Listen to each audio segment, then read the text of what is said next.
जय माँ, जय जय माँ। सर्व मंगल मांगल्ये शिवे सार साधिके शरण्याय त्र्यंबिके गौरी नारायणी नमस्तुते। आज हम श्री दुर्गा सप्तशती का पाठ करने जा रहे हैं। माँ दुर्गा को आदिशक्ति, परम भगवती, पर ब्रह्म बताया गया है। माँ दुर्गा अहंकार व अज्ञानता रूपी राक्षसों से रक्षा करने वाली, ममता में मोक्ष प्रदायिनी, कल्याणकारी तथा राक्षसों शक्तियों का विनाश करने वाली है। श्री दुर्गाय नमः। श्री दुर्गा सप्तशती पाठ। पहला अध्याय।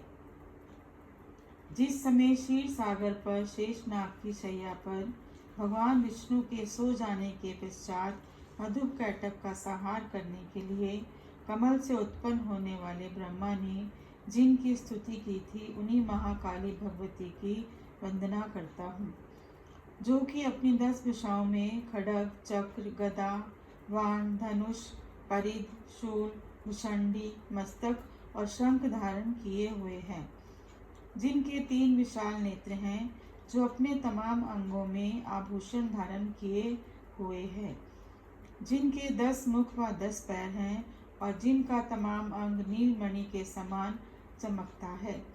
श्री मार्कंडेय जी ने कहा कि सावर्णी नामक सूर्य देव के पुत्र 8वें मनु कहाए हैं। मैं उनकी उत्पत्ति विस्तार पूर्वक सुनाता हूँ, सो अब ध्यान से सुनो। वे रवि की छाया से उत्पन्न पुत्र महाभाग्यशाली सावर्णी आदि ज्योति की कृपा से मनमंत्रों का स्वामी जिस प्रकार हुआ, सो ध्यान पूर्वक मन लगाकर सुनो। पहले स्वरचिश मनंतवर में चैत्र वर्ष में उत्पन्न सुरत नाम का राजा था, जिसका समस्त भूलोक पर राज्य था। वह प्रजा का अपने पुत्रों की भांति धर्म पूर्वक पालन करता था। राजा सूरत की राजधानी कोला नगरी थी। उस समय अनेक राजा उनका अनिष्ट करने पर तुले हुए थे। दुष्टों को कठिन दंड देने के अभिप्राय से राजा सूरत का बिंदवसियों के साथ घोर युद्ध हुआ और उनके सबके पास युद्ध की सामग्री ना होते हुए भी राजा सूरत को पराजय का मुख देखना पड़ा। तत्पश्चात राजा सूरत लौटकर अपने नगर में आ गए और वे केवल अपने देश मात्र के ही स्वामी रह गए, परंतु वहां भी वे शत्रुओं द्वारा घेर लिए गए। अब तो नगर में भी वे विवश हो गए, क्योंकि उनके ही दुष्ट मंत्रियों द्वारा दुर्बल राजा सूरत का कोष, सेना आदि धोखे से अपने अधिकार में कर लिए गए। इस प्रकार स्वामित्व छिप जाने पर राजा सूरत शिकार के बहाने से अकेले घोड़े पर सवार होकर सघन वन में जा पहुंचे। उसी वन में सर्वश्रेष्ठ श्री मेघा ऋषि का आश्रम अत्यंत शांत और रमणीक था।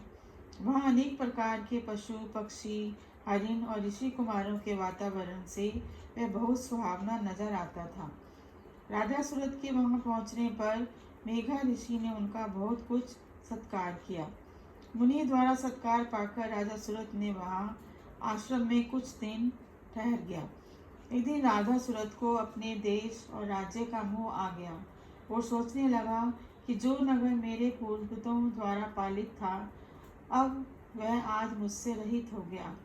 मैं नहीं जानता कि वे दुष्ट दुराचारी मेरे मंत्री आदि नौकर मेरी प्रजा के साथ कैसा व्यवहार करते होंगे, और ये भी नहीं मालूम कि सदैव मस्त और मतवाला रहने वाला मेरा हाथी, जो शूरवीर और प्रमुख था, आज शत्रुओं के वश में हो जाने पर कैसे रहता होगा।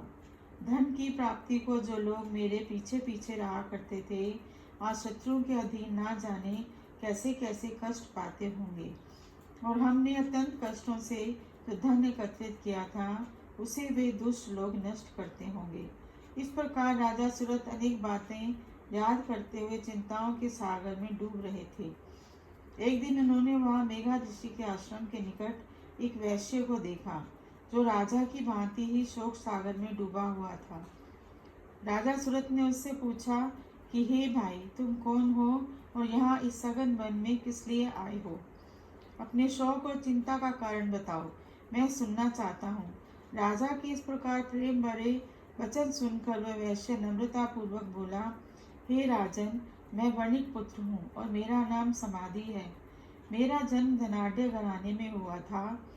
मेरे बेशुमार धन को देखकर धन के लोभी मेरे स्त्री पुत्रों ने मुझे निर्धनता पूर्वक घर से निकाल दिया। अतः मैं अपने इष्ट मित्रों आदि से विहीन शोकातुर होकर निकल आया हूँ। इस समय वे सब कैसे होंगे, दुखी होंगे या सुखी, बस उन्हीं की चिंता में व्याकुल हूँ। समाधि वैश्य की बात सुनकर राजा सूरज से बोले कि हे समाधि, जिस धन के लोभी पुत्रों ने तुम्हें घर से निकाल दिया, आश्चर्य है कि फिर भी तुम्हारे चित्त में उनके प्रति इतना स्नेह बंधन क्यों है। समाधि बोला कि महाराज, आप सत्य कहते हैं, परंतु क्या करूं, हजारों प्रयत्न करने पर भी उनका ख्याल भुलाया नहीं जाता। जिनका स्वजनों ने मेरे साथ कठोर व्यवहार किया, फिर भी मेरी आत्मा उनके लिए इतनी बेचैन है। ये मैं स्वयं नहीं समझता कि ऐसा क्यों हो रहा है। ऐसे दुष्ट और विरोधी गुण वाले उन दोषी बंधुओं की ओर मेरा मन क्यों खिंचा जा रहा है। हे राजन, उन सब के गम में मैं सांसें मारता हूँ और उन्हीं सब की चिंता मुझे रह रहकर सताई रहती है। ना जाने उन प्रेमहीन कुटुंबियों की ओर से मेरा मन क्यों कठोर नहीं होता। श्री मार्कंडे जी बोले कि इसके बाद राजा सरत और समाधि नामक वैश्य दोनों साथ साथ मेघा ऋषि की सेवा में उपस्थित हुए और उनके साथ यथा योग्य न्यायानुकूल विनय पूर्वक बर्ताव करके बैठ गए। फिर मेघा मुनि को अपनी ओर आकर्षित करके राजा सूरत ने कहा कि हे भगवान, मैं आपसे एक बात पूछना चाहता हूँ, उसे बताइए। इस समय मेरा चित्त अपने अधीन न होने के कारण यह बात मेरे मन को दुख देती है कि जो राज्य मेरे हाथ से चला गया, उसमें तथा उसके संपूर्ण अंगों में मेरी ममता क्यों बनी हुई है। हे मुनिश्रेष्ठ, यह जानते हुए कि वह अब मेरा नहीं है, अज्ञानी की भांति मुझे उसके लिए दुख होता है। ऐसा क्यों है? इधर वह वैश्य भी घर से अपमानित होकर आया है। इसके स्त्री पुत्रों, सेवकों तथा स्वजनों ने इसको छोड़ दिया है, तो भी यह उनके प्रति हार्दिक स्नेह रखता है। इस प्रकार हम दोनों अत्यंत दुखी हैं। जिसमें प्रत्यक्ष दोष देखा गया, उस विषय के लिए भी हमारे मन में ममतापूर्ण आकर्षण पैदा हो रहा है। महाभाग, समझदार होते हुए भी हमसे जो विवेक रहित प्रत्यक्ष मूर्ता दिखाई देती है, यह क्यों है? ऋषि बोले, महाभाग, विषय मार्ग का ज्ञान सब जीवों को है। इसी प्रकार विषय भी सबके लिए अलग अलग है। कुछ प्राणी दिन में नहीं देखते, कुछ रात में नहीं देखते, तथा कुछ जीव ऐसे हैं जो दिन और रात में बराबर ही देखते हैं। केवल मनुष्य ही समझदार होते हैं, यह बात नहीं। पशु, पक्षी तथा मृग आदि सभी प्राणी समझदार होते हैं और उनकी समझ भी एक दूसरे जैसी होती है। इसके अतिरिक्त अन्य बातें भी दोनों में समान होती हैं। इन पक्षियों को देखो, ये स्वयं भूखे होने पर भी मोहवश पंचों की चोंच में कितने चाव से अन्न के दाने डाल रहे हैं। हे नरश्रेष्ठ, क्या तुम नहीं देखते कि यह मनुष्य समझदार होते हुए भी लोभवश अपने किए हुए उपकार का बदला पाने के लिए पुत्रों की अभिलाषा करते हैं। यद्यपि उनमें समझ की कमी नहीं है, तथापि संसारिक स्थिति बनाए रखने वाले भगवती महामाया के प्रभाव द्वारा ममता रूपी भंवर के गहरे खड्डे में गिराए गए हैं। इसलिए इसमें आश्चर्य नहीं करना चाहिए। भगवान विष्णु की योग निद्रा रूपी महावती महामाया द्वारा यह जगत मोहित हो रहा है। वे भगवती महामाया देवी ज्ञानियों के चित्त को बलपूर्वक खींचकर मोह में डाल देती है। वे ही इस संपूर्ण जगत की उत्पत्ति करते हैं तथा प्रसन्न होने पर मनुष्यों को मुक्ति के लिए वरदान देती है। वे ही पराविद्या, संसार, बंधन और मोह का कारण सनातनी देवी संपूर्ण ईश्वरों की भी अधीश्वरी है। मेघा ऋषि की यह बात सुनकर राजा सूरत ने पूछा, भगवान, वह देवी कौन है जिन्हें आप महामाया बताते हैं? ब्रह्मवेताओं में श्रेष्ठ है महेश्वरी। उन देवी की उत्पत्ति, प्रभाव, चरित्र का स्वरूप मैं आपके मुख से सुनना चाहता हूँ। ऋषि बोले, राजन, वह देवी नित्य स्वरूपा है। यद्यपि जगत उन्हीं का रूप है और वह समस्त विश्व में व्याप्त हो रही है, फिर भी उनकी उत्पत्ति अनेक प्रकार से होती है। वह मुझसे सुनो। यद्यपि वे नित्य और अजन्मा है, तथापि जब देवताओं का कार्य सिद्ध करने के लिए प्रकट होती है, उस समय लोक में उत्पन्न हुई कहलाती है। कल के अंत में जब समस्त संसार जग में था और एकमात्र विष्णु भगवान शेषनाग की शैया पर योग निद्रा में सो रहे थे, उस समय उनके कानों की मैल से मधु और कैटक नामक दो भयंकर असुर उत्पन्न हुए। वे दोनों ब्रह्मा जी को खा जाने का त्याग करने के लिए तैयार हो गए। भगवान विष्णु के नाभि कमल में विराजमान प्रजापति ब्रह्मा जी ने उन भयानक असुरों को अपने पास आया और भगवान को सोया हुआ देखा तो वे एकाग्रचित होकर भगवान विष्णु को जगाने के लिए उनके नेत्रों में निवास करने वाली योग निद्रा, जो विश्व की अधीश्वरी, जगत को धारण करने वाली, संसार का पालन तथा संहार करने वाली तेज स्वरूप भगवान विष्णु की अनुपम शक्ति भगवती निद्रा देवी की स्तुति करने लगे। ब्रह्मा जी ने कहा, हे देवी, तुम स्वाहा, स्वधा और षट्कार हो। स्वर भी तुम्हारे ही स्वरूप है। तुम्हारी जीवन दायिनी अमृत है।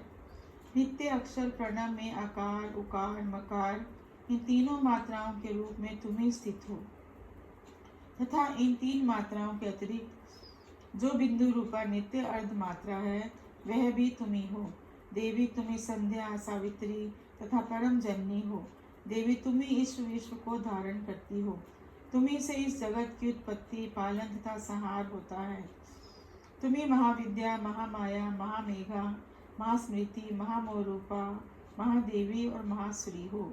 द्विगुण रूपा, महाकाल रात्रि, महारात्रि, मोहरात्रि, श्री, ईश्वरी, लीन, बुद्धि, लज्जा, पुष्टि, तुष्टि, शांति और क्षमा तुम्ही हो। खड़ग, शूल, गदा, चक्र, शंख, धनुष, वान, भुषंडी तथा परिथ ये तुम्हारे अस्त्र हैं। संसार के जितने भी सुंदर पदार्थ हैं, उन में से तुम सबसे अधिक सुंदरी हो। हे सर्व स्वरूप देवी, सत असत जितनी वस्तुएं हैं, उन सब की शक्ति तुम ही हो। ऐसी अवस्था में तुम्हारी क्या स्तुति हो सकती है, जो इस जगत की सृष्टि, पालन और संहार करते हैं। उन भगवान को जब तुमने निद्रा के अधीन कर दिया है, तब तुम्हारी स्तुति करने में कौन सामर्थ हो सकता है। मुझे भगवान शंकर तथा विष्णु को तुम्ही ने शरीर धारण कराया है, अतः तुम्हारी स्तुति करने की शक्ति किसमें है।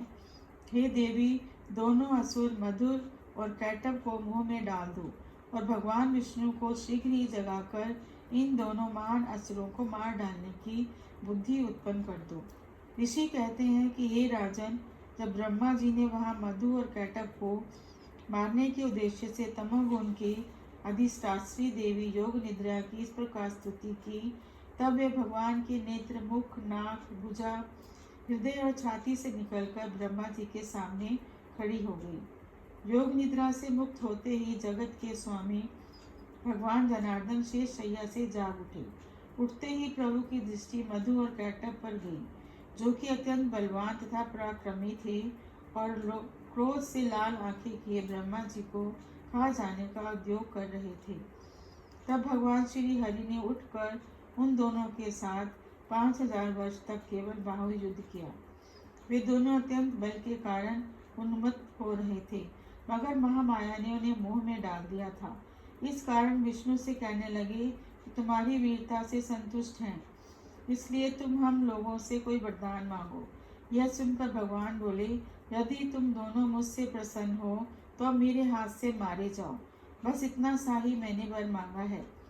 मेघा ऋषि कहते हैं कि इस प्रकार ठगे जाने पर उन्होंने चारों ओर जल ही जल देखकर भगवान से कहा कि जहाँ पृथ्वी जल में डूबी हुई ना हो, जहाँ सूखा स्थान हो, वहीं हमें मार सकते हो। इतना सुनते ही तथास्तु कहकर शंख, चक्र और गदा धारण करने वाले भगवान ने इन दोनों के मस्तक अपनी जंघा पर रखकर चक्र से काट दिए। इस प्रकार ये महामाया देवी ब्रह्मा जी द्वारा स्तुति किए जाने पर स्वयं प्रकट हुई थी। अब मैं पुनः उनके प्रभाव का वर्णन करता हूँ, ध्यान पूर्वक सुनो। श्री मार्कंडेय पुराण में सावर्णिक मनवतर की कथा के अंतर्गत देवी महात्म्य में मधु कैटभ वध नामक पहला अध्याय संपूर्ण हुआ। द्वितीय अध्याय। मेघा ऋषि ने कहा, पूर्व काल में देवताओं और असुरों में पूरे 100 वर्ष तक घोर संग्राम हुआ था। उसमें असुरों का सेनापति महिषासुर था और देवताओं के नायक इंद्र थे। उस समय महाबली दैत्यों द्वारा सैब सेना पराजित हो गई और पराक्रमी महिषासुर ने सभी देवताओं को युद्ध में जीतकर स्वर्ग से निकाल दिया और स्वयं इंद्र बनकर बैठ गया। राक्षसों से परास्त होकर देवता घबरा गए और अपनी कष्ट कहानी प्रजापति को सुनाई। तब ब्रह्मा ने उन सबको लेकर कैलाश पर शिव के पास जाकर देवताओं की स्थिति से अवगत कराया। तब भगवान भोले भी चकित हो गए और उन सब के साथ उठकर क्षीर सागर, जहाँ पर श्री विष्णु भगवान विराजमान थे, वहाँ जा पहुँचे और तमाम देवताओं ने दैत्यराज दुष्ट महिषासुर के व्यवहार तथा देवताओं की पराजय का आदि से अंत तक वर्णन किया, जैसा कि हुआ था, और कहा कि महिषासुर अग्नि, जल, वायु, चंद्रमा, सूर्य, यम, वरुण, कुबेर और इंद्र इत्यादि समस्त देवताओं को परास्त करके सबका अधिकार छीनकर स्वयं स्वर्ग का स्वामी बनकर बैठ गया है। और इस दुष्ट महिषासुर द्वारा स्वर्ग से निकाले गए समस्त देवता धरा पर ठोकरें खाते फिर रहे हैं। अब हम सब देवता ब्रह्मा, विष्णु और महेश तीनों आपकी शरण हैं, अतः शरण गए की लाज आपके ही आत है। अब आप उस दुष्ट महिषासुर के नाश का कोई उपाय सोचकर हमें दैत्यों के जुल्मों से बचाइए। समस्त देवताओं की यह बात सुनकर मधु और कैटव का वध करने वाले श्री विष्णु भगवान और भगवान भोले शंकर को बहुत क्रोध आया। दोनों ही देवों की भुहें कमान के समान टेढ़ी हो गई, दोनों के मुख क्रोध से लाल हो गए। इसके पश्चात चक्र सुदर्शनधारी भगवान विष्णु और श्री ब्रह्मा जी के मुख से एक महान तेज निकला। तत्पश्चात इंद्रादिक समस्त देवताओं के मुख से भी एक महान तेज निकला और वह सबके मुख से निकला हुआ तेज मिलकर एक हो गया। सुमेरु पर्वत के समान दृढ़ और दीप्त उस तेज पुंज की ज्वाला से दशों दिशाएं दीप्त हो गई। इस प्रकार दीप्त उस महान तेज को एकत्रित होते हुए सब देवताओं ने देखा। संसार में ऐसा तेज और कहीं नहीं था। सभी देवताओं के शरीरों से उत्पन्न हुआ यह महान तेज समूह शक्ति स्त्री के रूप में परिवर्तित हो गया। उसमें से शिव के तेज से मुख, यम के तेज से केश, विष्णु के तेज से भुजाएं तथा चंद्रमा के तेज से दोनों स्तन और इंद्र के तेज से कटी यानी मध्य भाग बना। वरुण के तेज से जांघें और कुबेर के तेज से नितंब, ब्रह्मा के तेज से दोनों चरण, सूर्य के तेज से दोनों पैरों की उंगलियां और 8 वसुओं के तेज से हाथों की 10 उंगलियां बनी। कुबेर के तेज से नासिका, प्रजापति के तेज से दांत और अग्नि के तेज से तीनों नेत्र बने। दोनों संध्याओं के तेज से आँखों की भौहें, भाइयों के तेज से कामनाएं और दूसरे सब देवताओं के तेज से देवी का स्वरूप प्रकट हो गया। इस प्रकार श्री आदि शक्ति महामाया का प्रादुर्भाव हुआ। उसके पश्चात महिषासुर से सताए गए सभी देवताओं के तेज समूह से उत्पन्न उस प्रकाश में स्वरूप की दिव्य ज्योति देखकर सभी देवता प्रसन्न हो गए। श्री शंकर भगवान ने देवी को त्रिशूल दिया। विष्णु भगवान ने अपने चक्षु दर्शन से दूसरा चक्र निकाल कर दिया। वरुण ने देवी को शंख और अग्नि ने शक्ति, वायु ने धनुष और तीरों से भरे तरकस दिए। सूर्यराज इंद्र ने अपने वज्र से निकलकर वज्र और अरावती हाथी से लेकर घंटा दिया। यम ने अपने काल दंड से निकालकर दंड दिया और वरुण के पास दक्ष, प्रजापति ने अक्षमाला, ब्रह्मा ने कमंडलों, सूर्य ने देवी जी के समस्त रोमकूपों में अपनी किरणों का तेज भर दिया। काल ने खड्ग और चमकीली ढाल दी। क्षीर सागर में अत्यंत सुंदर मुक्ताहार और 2 नवीन दिव्य वस्त्र तथा चूड़ामणि और कानों के कर्ण, फूल, हाथों के कंकण और स्वच्छ अर्धचंद्र ललाट पर शोभित कर दिया। सब ने दोनों ही भुजाओं के बाजूबंद, पगों की पाजेबें, गले की सुंदर हंसली और सब अंगुलियों में पहनने के लिए रत्नों से बनी अंगूठियां भी दी। विश्वकर्मा ने निर्मल फरसा दिया, साथ ही अनेक प्रकार के अस्त्र शस्त्र और किसी शस्त्र से ना छिदने वाला कवच दिया। मस्तक और वक्ष स्थल पर पहनने को सुंदर कमल की मालाएं दी। समुद्र ने दिव्य कमल दिया। हिमालय ने सवारी के लिए भूरा केरी सिंह दिया। अनेक प्रकार के रत्न भी दिए। कुबेर ने सुरा सबसे भरा पान दिया। नागों के राजा शेषनाग जो कि पृथ्वी को अपने फन पर धारण किए हैं, सो उन्होंने प्रकाशमान नागमणियों का हार दिया। अब तो वह महाशक्ति देवी समस्त देवताओं के अस्त्र शस्त्र भूषण इत्यादि से सम्मानित होकर ठहाका मारकर हंसी, फिर ऊंचे स्वर से गरजी। देवी जी की भयंकर गर्जना से संपूर्ण ब्रह्मांड गूंज उठा। उधर आदि शक्ति के वाहन भूरे सिंह की भयंकर गरज से सभी लोक और सातों समुद्र कंपायमान हो गए। समस्त धरा हिल गई, समस्त पर्वत चलायमान हो गए। सब देवताओं ने उस सिंह की सवारी करने वाली देवी की जय जयकार की। साथ ही ऋषि और मुनियों ने नम्रता पूर्वक महामाया की स्तुति की। तीनों लोकों के असुर शुद्ध हो गए। समस्त भूमंडल में कोलाहल मच गया। हलचल देखकर सभी अपनी अपनी सेनाओं को अस्त्रों शस्त्रों से सुसज्जित करके सजग हो उठे। और दैत्यों का राजा महिषासुर क्रोध में भरकर सोचने लगा कि ये क्या हो गया। ऐसा कहकर अपनी सभी आसुरी सेना लेकर गरजता हुआ जोड़ा। इसके पश्चात उसने अपने तेज से तीनों लोकों को प्रकाशित करती हुई महामाया जगदम्बा को देखा। वह जगत जननी माता कैसी है, जिसके चलने से धरा हिलने लगी। सिर के मुकुट की विचित्र चमक दमक से सुंदर दिखाई देने लगी, जिनके धनुष के टंकोर से पृथ्वी आकाश तथा पाताल में हलचल मच गई। विशाल हजार भुजाओं से दसों दिशाओं को व्याप्त करती हुई महामाई की महिषासुर ने देखा। तत्पश्चात सुरों से द्वेष करने वाले दैत्यों से युद्ध प्रारंभ हो गया। दोनों ओर से अनेक प्रहार से दसों दिशाओं के अंत तक ज्वाला ही ज्वाला नजर आने लगी। महिषासुर की विशाल सेना का सेनापति महाबली चिक्षुर, उसने और चामर नामक राक्षस ने महाशक्तिशाली चतुरंगिनी सेना जो हाथी घोड़े रथ और पैदल चलने वालों से युक्त थी, लेकर देवी जी से युद्ध किया। उदग्र नामक महाबली दैत्य ने दैत्यों की अपार सेना जिसके 60,000 रथ थे लेकर युद्ध किया।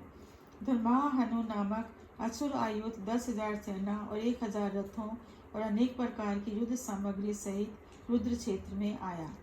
इस हिसाब से असिलोमा नामक दैत्य 50 नियुक्त अर्थात 50 करोड़ रथों को लेकर युद्ध में आ डटा। और वाशकाल नामक दैत्य ने हाथी घोड़ों के अगणित समूहों से युक्त 8,000 सेना लेकर रणभूमि में देवी से युद्ध किया। फिर करोड़ों रथों को लेकर भी युद्ध किया। इसके पश्चात विडालाख्य दैत्य भी 5 अरब रथों को लेकर देवी से लड़ा। और भी अनेक दैत्य लाखों की संख्या में हाथी घोड़े रथ लेकर इकट्ठे होकर परम ज्योति स्वरूप देवी से लड़े। तत्पश्चात कोटि कोटि पदार्थ संख्या अर्थात करोड़ों करोड़ों हजारों हजारों की संख्या में रथ और हाथी घोड़ों से युक्त वह महादैत्य महिषासुर भी उस युद्ध में सम्मिलित होकर युद्ध करने लगा। तोमर, बिंदीपान, हाथ से फेंके जाने वाले अस्त्र, लाठी, शक्ति, मूसल, खड़ग, परसा, किरच आदि से महाशक्ति युक्त देवी का प्रहार करने लगे। दैत्य द्वारा चलाए गए शक्ति आयुध अस्त्र शस्त्र महामाया ने अपने अस्त्रों शस्त्रों द्वारा खेल में ही काट दिए। और ऋषियों द्वारा स्तुति की गई प्रसन्न मुख वाली देवी अपने अस्त्र शस्त्र अस्त्रों पर चलाने लगी। देवी जी का वाहन सिंह भी अपने सिर की जटाओं को छिटकता हुआ जैसे वन में लगी हुई आग लता पता छोटे बड़े वृक्षों को जलाकर भस्म कर देती है, ठीक उसी प्रकार दैत्य दल में महाकाल की भांति घूमने लगा। रणभूमि में युद्ध करती हुई महारानी अंबिका ने जितने भी श्वास छोड़े वे सभी उसी क्षण हजारों लाखों गण बनकर बिंदीपाल और तलवार लेकर दैत्यों से युद्ध करने लगे।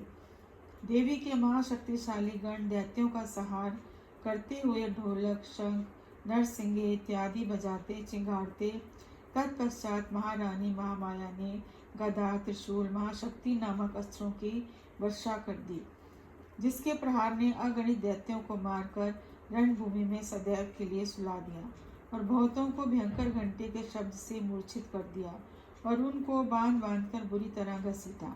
कुछ दैत्यों के तेज खड़ग के गिरने से टुकड़े हो गए और कुछ दैत्य गदा के प्रहार से पीस दिए गए और कितने ही मूसलों के प्रहार से मुख से रक्त वमन करने लगे। कितने ही दैत्यों के हृदय में त्रिशूल लग जाने से छाती में आर पार छेद हो गए। और अनेक दैत्य बाणों के प्रहार से रणभूमि में ऊपर नीचे गिर गए। बहुत से दैत्य महामाया के भयानक रूप को देखकर बिना मारे मर गए। कितने ही अंग भंग होकर पड़े हुए कराह रहे हैं, कितने ही की भुजाएं कट गई, कितनों ही के सिर कट गए, कितनों ही के बिना सिर के धड़के फिर रही हैं। बड़े बड़े महामाली दैत्य जांघों के कट जाने से पड़े पड़े कहा रहे हैं। कुछ दैत्यों की एक भुजा, एक आंख और एक पैर कट गया है। बिना सिर के धड़ से देवी जी के साथ युद्ध कर रही हैं। दैत्यों के सिर कट कट कर गिरते और पुनः उठ उठ कर युद्ध करते हैं। वे कब नाप तुरही नरसिंगा बजाकर योद्धाओं में उल्लास भर रहे हैं, और कुछ बिना सिर के धड़ प्रेत योनि प्राप्त करते ठहरो ठहरो मारो मारो कहकर देवी जी की ओर दौड़ते हैं। देवी जी के अस्त्रों द्वारा गिराए गए हाथी घोड़े रथ पैदलों के समूह से पृथ्वी पर बिछौना हो गई। पृथ्वी आच्छादित हो गई। रण में चलने को भी मार्ग नहीं रहा। यहाँ हाथी घोड़े असुरों और सैनिकों के शरीर से निकले रक्त की धारा बह चली। असुरों की विशाल सेना का ऐसा सहार हुआ कि सर्वनाश हो गया। देवी चंडिका के महाक्रोध ने एक क्षण में ऐसा दृश्य कर दिया जैसे कि तिनके और सूखे काठ को अग्नि जलाकर खाक कर देती है। देवी का वाहन सिंह दैत्यों के प्राणों को बटोरता अपने गले के बालों को फहराता हुआ महान गर्जना करता है। उधर देवी के गणों ने भी उन दैत्यों के साथ महाघोर युद्ध किया। यह देखकर देवता आकाश से प्रसन्न होकर जय घोष कर पुष्पों की वर्षा करने लगे। श्री मार्कंडेय पुराण में सावर्णिक मनवतर की कथा के अंतर्गत देवी महात्म्य में महिषासुर सेना नामक दूसरा अध्याय पूर्ण हुआ। तृतीय अध्याय। श्री मेघा ऋषि बोले कि हे राजा सुरथ, महिषासुर का सेनापति जिक्षुर अपनी सेना का संहार देखकर क्रोध से भरकर स्वयं देव जी से लड़ने गया। जिस प्रकार स्मेर पर्वत शिखर पर मेघ पानी बरसाता है, उसी प्रकार यह बलि दैत्य शिक्षुर देवी पर बाण वर्षा करने लगा।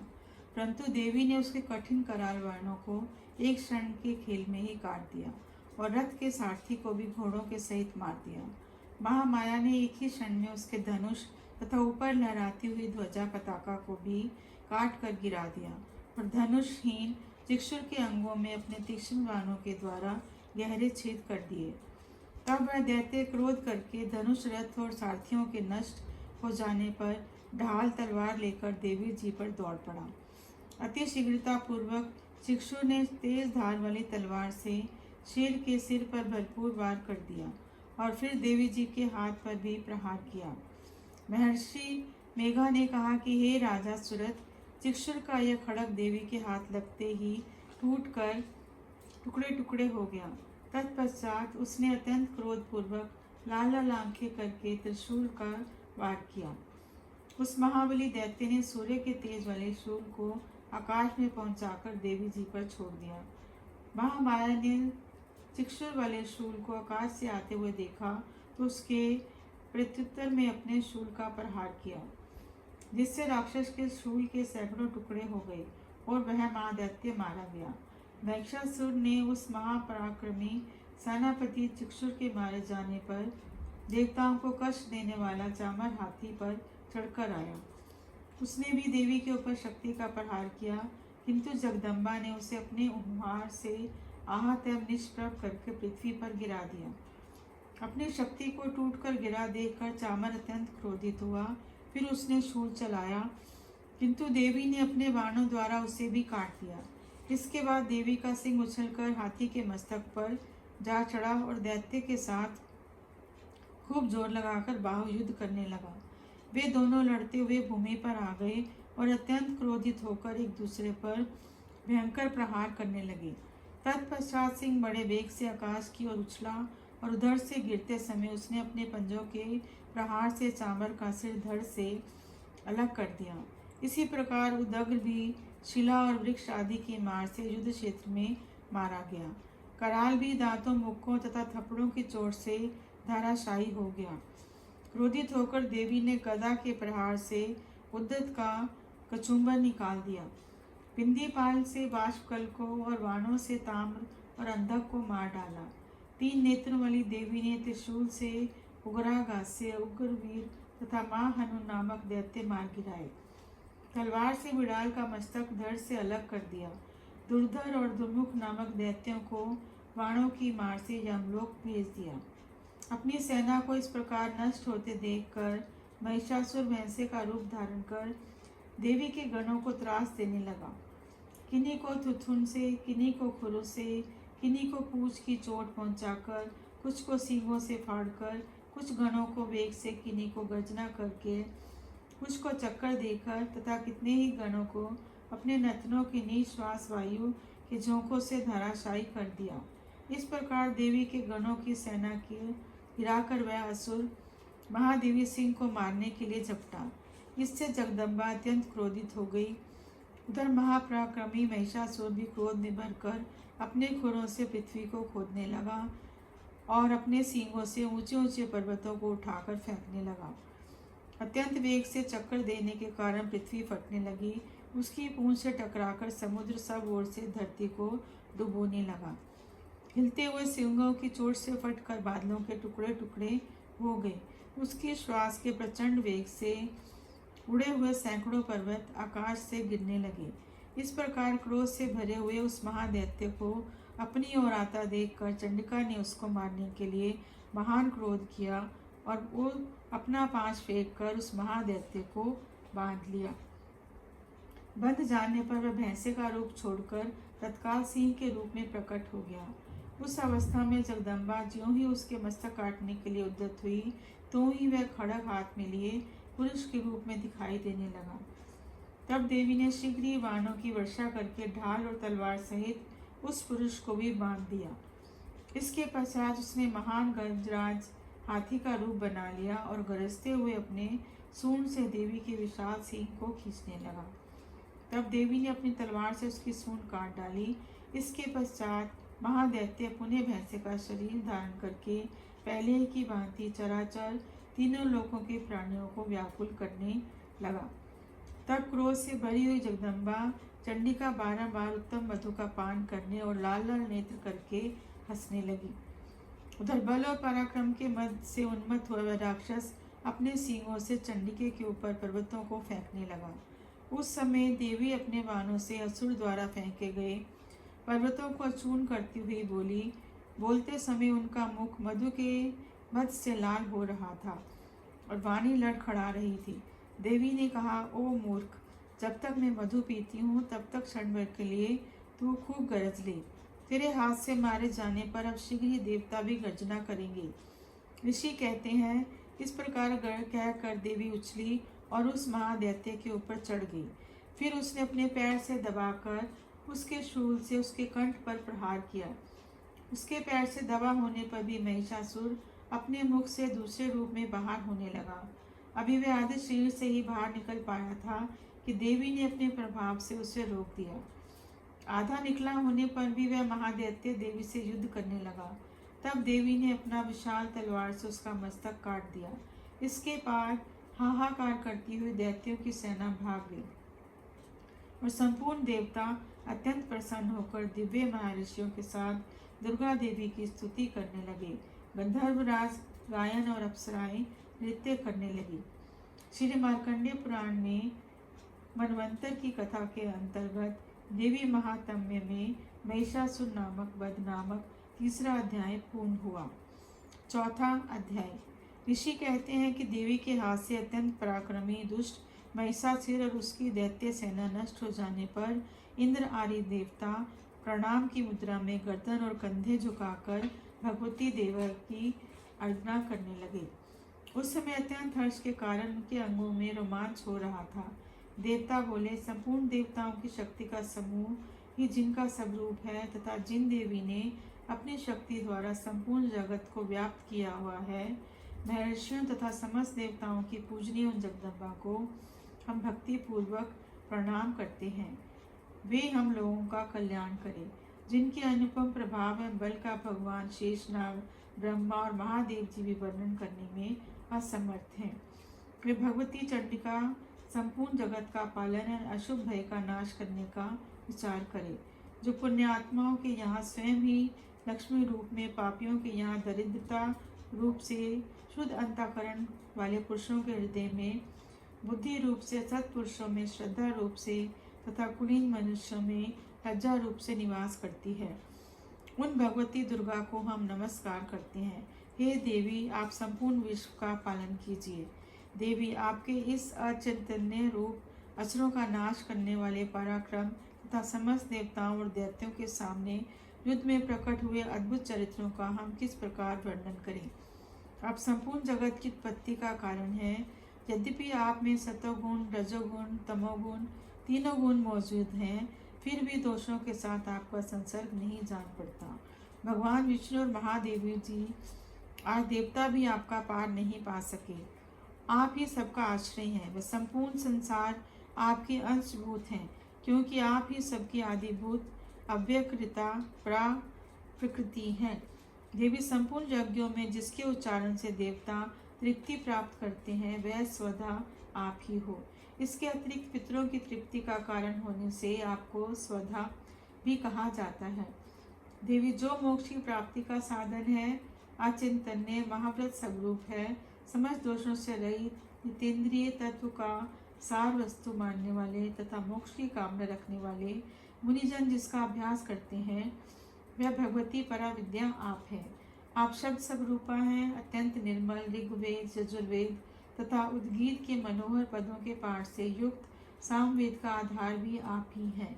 आप देवी, त्रयी और छह ईश्वरों से युक्त भगवती हैं।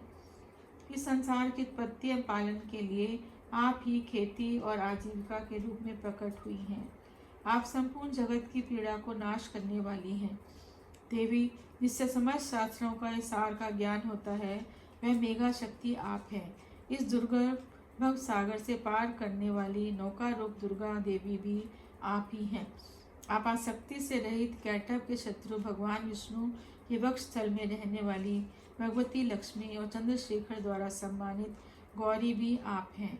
आपका मुख मंद मुस्कान से सुशोभित, निर्मल पूर्ण चंद्रमा के लिए बिंब का अनुकरण करने वाला तथा उत्तम सुवर्ण की कांति से कमनीय है। फिर भी उसका दर्शन करके महिषासुर को क्रोध हुआ और उन पर प्रहार कर दिया। यह महान आश्चर्य की बात है देवी। वही मुख जब क्रोध युक्त होने पर उगते हुए चंद्रमा की भांति लाल और तनी हुई भूमों के कारण विकराल हो गया, तब उसे देखकर महिषासुर के प्राण तुरंत नहीं निकल गए। यह उससे भी बढ़कर आश्चर्य की बात है, क्योंकि क्रोध से बड़े यमराज को देखकर भला कौन जीवित रह सकता है। देवी, आप प्रसन्न हो। परमात्मा स्वरूप आपके प्रसन्न होने पर संसार प्रकट होता है और क्रोधित होने पर आप तत्काल कितने ही कुलों का सर्वनाश कर देती हैं। यह बात अभी अनुभव में आई है, क्योंकि महिषासुर की यह विशाल सेना क्षणभर में ही आपके क्रोध से नष्ट हो गई। आप जिन पर प्रसन्न होती हैं, वे ही देश में मान सम्मान पाते हैं। उन्हीं को धन्य और ऐश्वर्य प्राप्त होता है। उनका धर्म कभी शिथिल नहीं होता तथा वे अपने स्वस्थ स्त्री, पुत्र तथा सेवकों के साथ धन्य माने जाते हैं। देवी, आपकी कृपा होने पर पुण्यात्मा पुरुष प्रतिदिन श्रद्धा पूर्वक सब प्रकार के धर्म कर्म करता है तथा उन्हीं के कारण स्वर्ग लोक को पाता है। इस प्रकार निश्चय ही आप तीनों लोकों में मनोवांछित फल देने वाली हैं। माँ दुर्गे स्मरण किए जाने पर सब प्राणियों का भय हर लेती हैं और समस्त पुरुषों द्वारा चिंतन करने पर उन्हें परम कल्याणमयी बुद्धि प्रदान करती हैं। दुख, दरिद्रता तथा भय हरने वाली देवी, आपके समान अन्य कौन है। देवी, इन राक्षसों के मारे जाने से संसार को सुख मिले तथा ये राक्षस दीर्घ काल तक नरक में रहने देने के लिए भले ही पाप करते रहे हों, इस समय संग्राम में मृत्यु को प्राप्त होकर स्वर्गलोक में जाएं। निश्चय ही इसी विचार से आप शत्रुओं का वध करती हैं। आप शत्रुओं पर शस्त्रों का प्रहार क्यों करती हैं? समस्त शत्रुओं का दृष्टिपात मात्र से ही भस्मसात क्यों नहीं कर देती? इसमें एक रहस्य है। ये शत्रु भी हमारे शस्त्रों से पवित्र होकर उत्तम लोकों में जाएं, इस प्रकार उनके प्रति भी आपका विचार अत्यंत उत्तम रहता है। आपके खड़ग के तेज पुंज की भयंकर चमक और त्रिशूल के अग्रभाग से घनीभूत प्रभा से चुंधिया कर असुरों की आंखें फूट नहीं गई, उसका कारण भी यही था कि वे मनोहर किरणों से युक्त चंद्रमा के समान आनंद देने वाले आपके सुंदर मुख का दर्शन करते थे। देवी, आपका शील स्वभाव दुराचारियों के बुरे बर्ताव को दूर करने वाला है। साथ ही यह रूप ऐसा है जो कभी चिंतन में नहीं आ सकता और ना ही इसकी तुलना दूसरों से हो सकती है। आपका बल पराक्रम उन असुरों को भी नष्ट करने वाला है जो कभी देवताओं के पराक्रम को नष्ट कर चुके थे। इस प्रकार आपने शत्रुओं पर भी अपनी दया ही प्रकट की है। वरदायिनी देवी, आपके इस पराक्रम की तुलना किसके साथ हो सकती है तथा शत्रुओं का भय देने वाला एवं ऐसा अत्यंत मनोहर रूप आपके अतिरिक्त और कहाँ है। हृदय में कृपा और युद्ध में निष्ठुरता, ये दोनों तीनों लोकों के भीतर केवल आप में ही देखी गई हैं। हे माता, आपने शत्रुओं का विनाश करके संपूर्ण तीनों लोकों की रक्षा की है। आपने शत्रुओं को युद्ध भूमि से मारकर स्वर्ग में पहुंचाया है तथा उन्मत्त देवताओं से उत्पन्न हम लोगों का भय भी दूर कर दिया है। आपको हमारा नमस्कार है। देवी, आप शूल से हमारी रक्षा करें, जगतधारी खड़ग से हमारी रक्षा करें, घंटा की ध्वनि और धनुष के टंकार से भी आप हम लोगों की रक्षा करें। चंडिका, पूर्व पश्चिम और दक्षिण दिशा में आप हमारी रक्षा करें। हे ईश्वरी, आपने त्रिशूल को घुमाकर आप उत्तर दिशा में भी हमारी रक्षा करें। तीनों लोकों में आपके परम सुंदर एवं अत्यंत भयंकर रूप चलते रहते हैं, उनसे भी आप हमारी तथा इस पृथ्वी की रक्षा करें। हे अंबिके, आपके कर कमलों में शोभा देने वाले खड़ग, शूल और गदा आदि जो भी अस्त्र हैं, उन सब द्वारा आप सब ओर से हमारी रक्षा करें। ऋषि बोले, इस प्रकार देवताओं ने जगदम्बा की स्तुति की और नंदन वन के दिव्य पुष्पों तथा गंध, चंदन आदि से उनका पूजन किया। फिर सब ने मिलकर भक्ति पूर्वक दिव्य धूपों की सुगंध निवेदन करके प्रणाम किया। तब देवी ने प्रसन्न होकर देवताओं से कहा, देवताओं, अपनी अभिलाषा के अनुसार आप हमसे वर मांगो। देवता बोले, भगवती, आपने हमारी सब इच्छा पूरी कर दी है, अब कुछ भी कामना शेष नहीं है, क्योंकि हमारा शत्रु महिषासुर मारा गया। हे महेश्वरी, इतने पर भी यदि आप हमें और वर देना चाहती हैं तो हम जब जब आपका स्मरण करें तब तब आप दर्शन देकर हम लोगों के महान संकट को दूर कर दिया करें। तथा हे प्रसन्न वंदना अंबिका, इन स्रोतों द्वारा जो मनुष्य आपकी स्तुति करे उसे धन, स्त्री तथा ऐश्वर्य देने के साथ साथ उसकी संपत्ति आदि बढ़ाने के लिए हमेशा प्रसन्न रहें। ऋषि कहते हैं, हे राजन, जब देवताओं ने इस संसार के कल्याण के लिए भद्रकाली देवी का प्रसन्न किया तब वे तथास्तु कहकर वहीं अंतर्ध्यान हो गई। हे भूपाल, इस प्रकार पूर्व काल में तीनों लोगों के हित के लिए देवताओं के शरीरों से देवी जिस प्रकार वह प्रकट हुई थी वह कथा मैंने आपको सुनाई।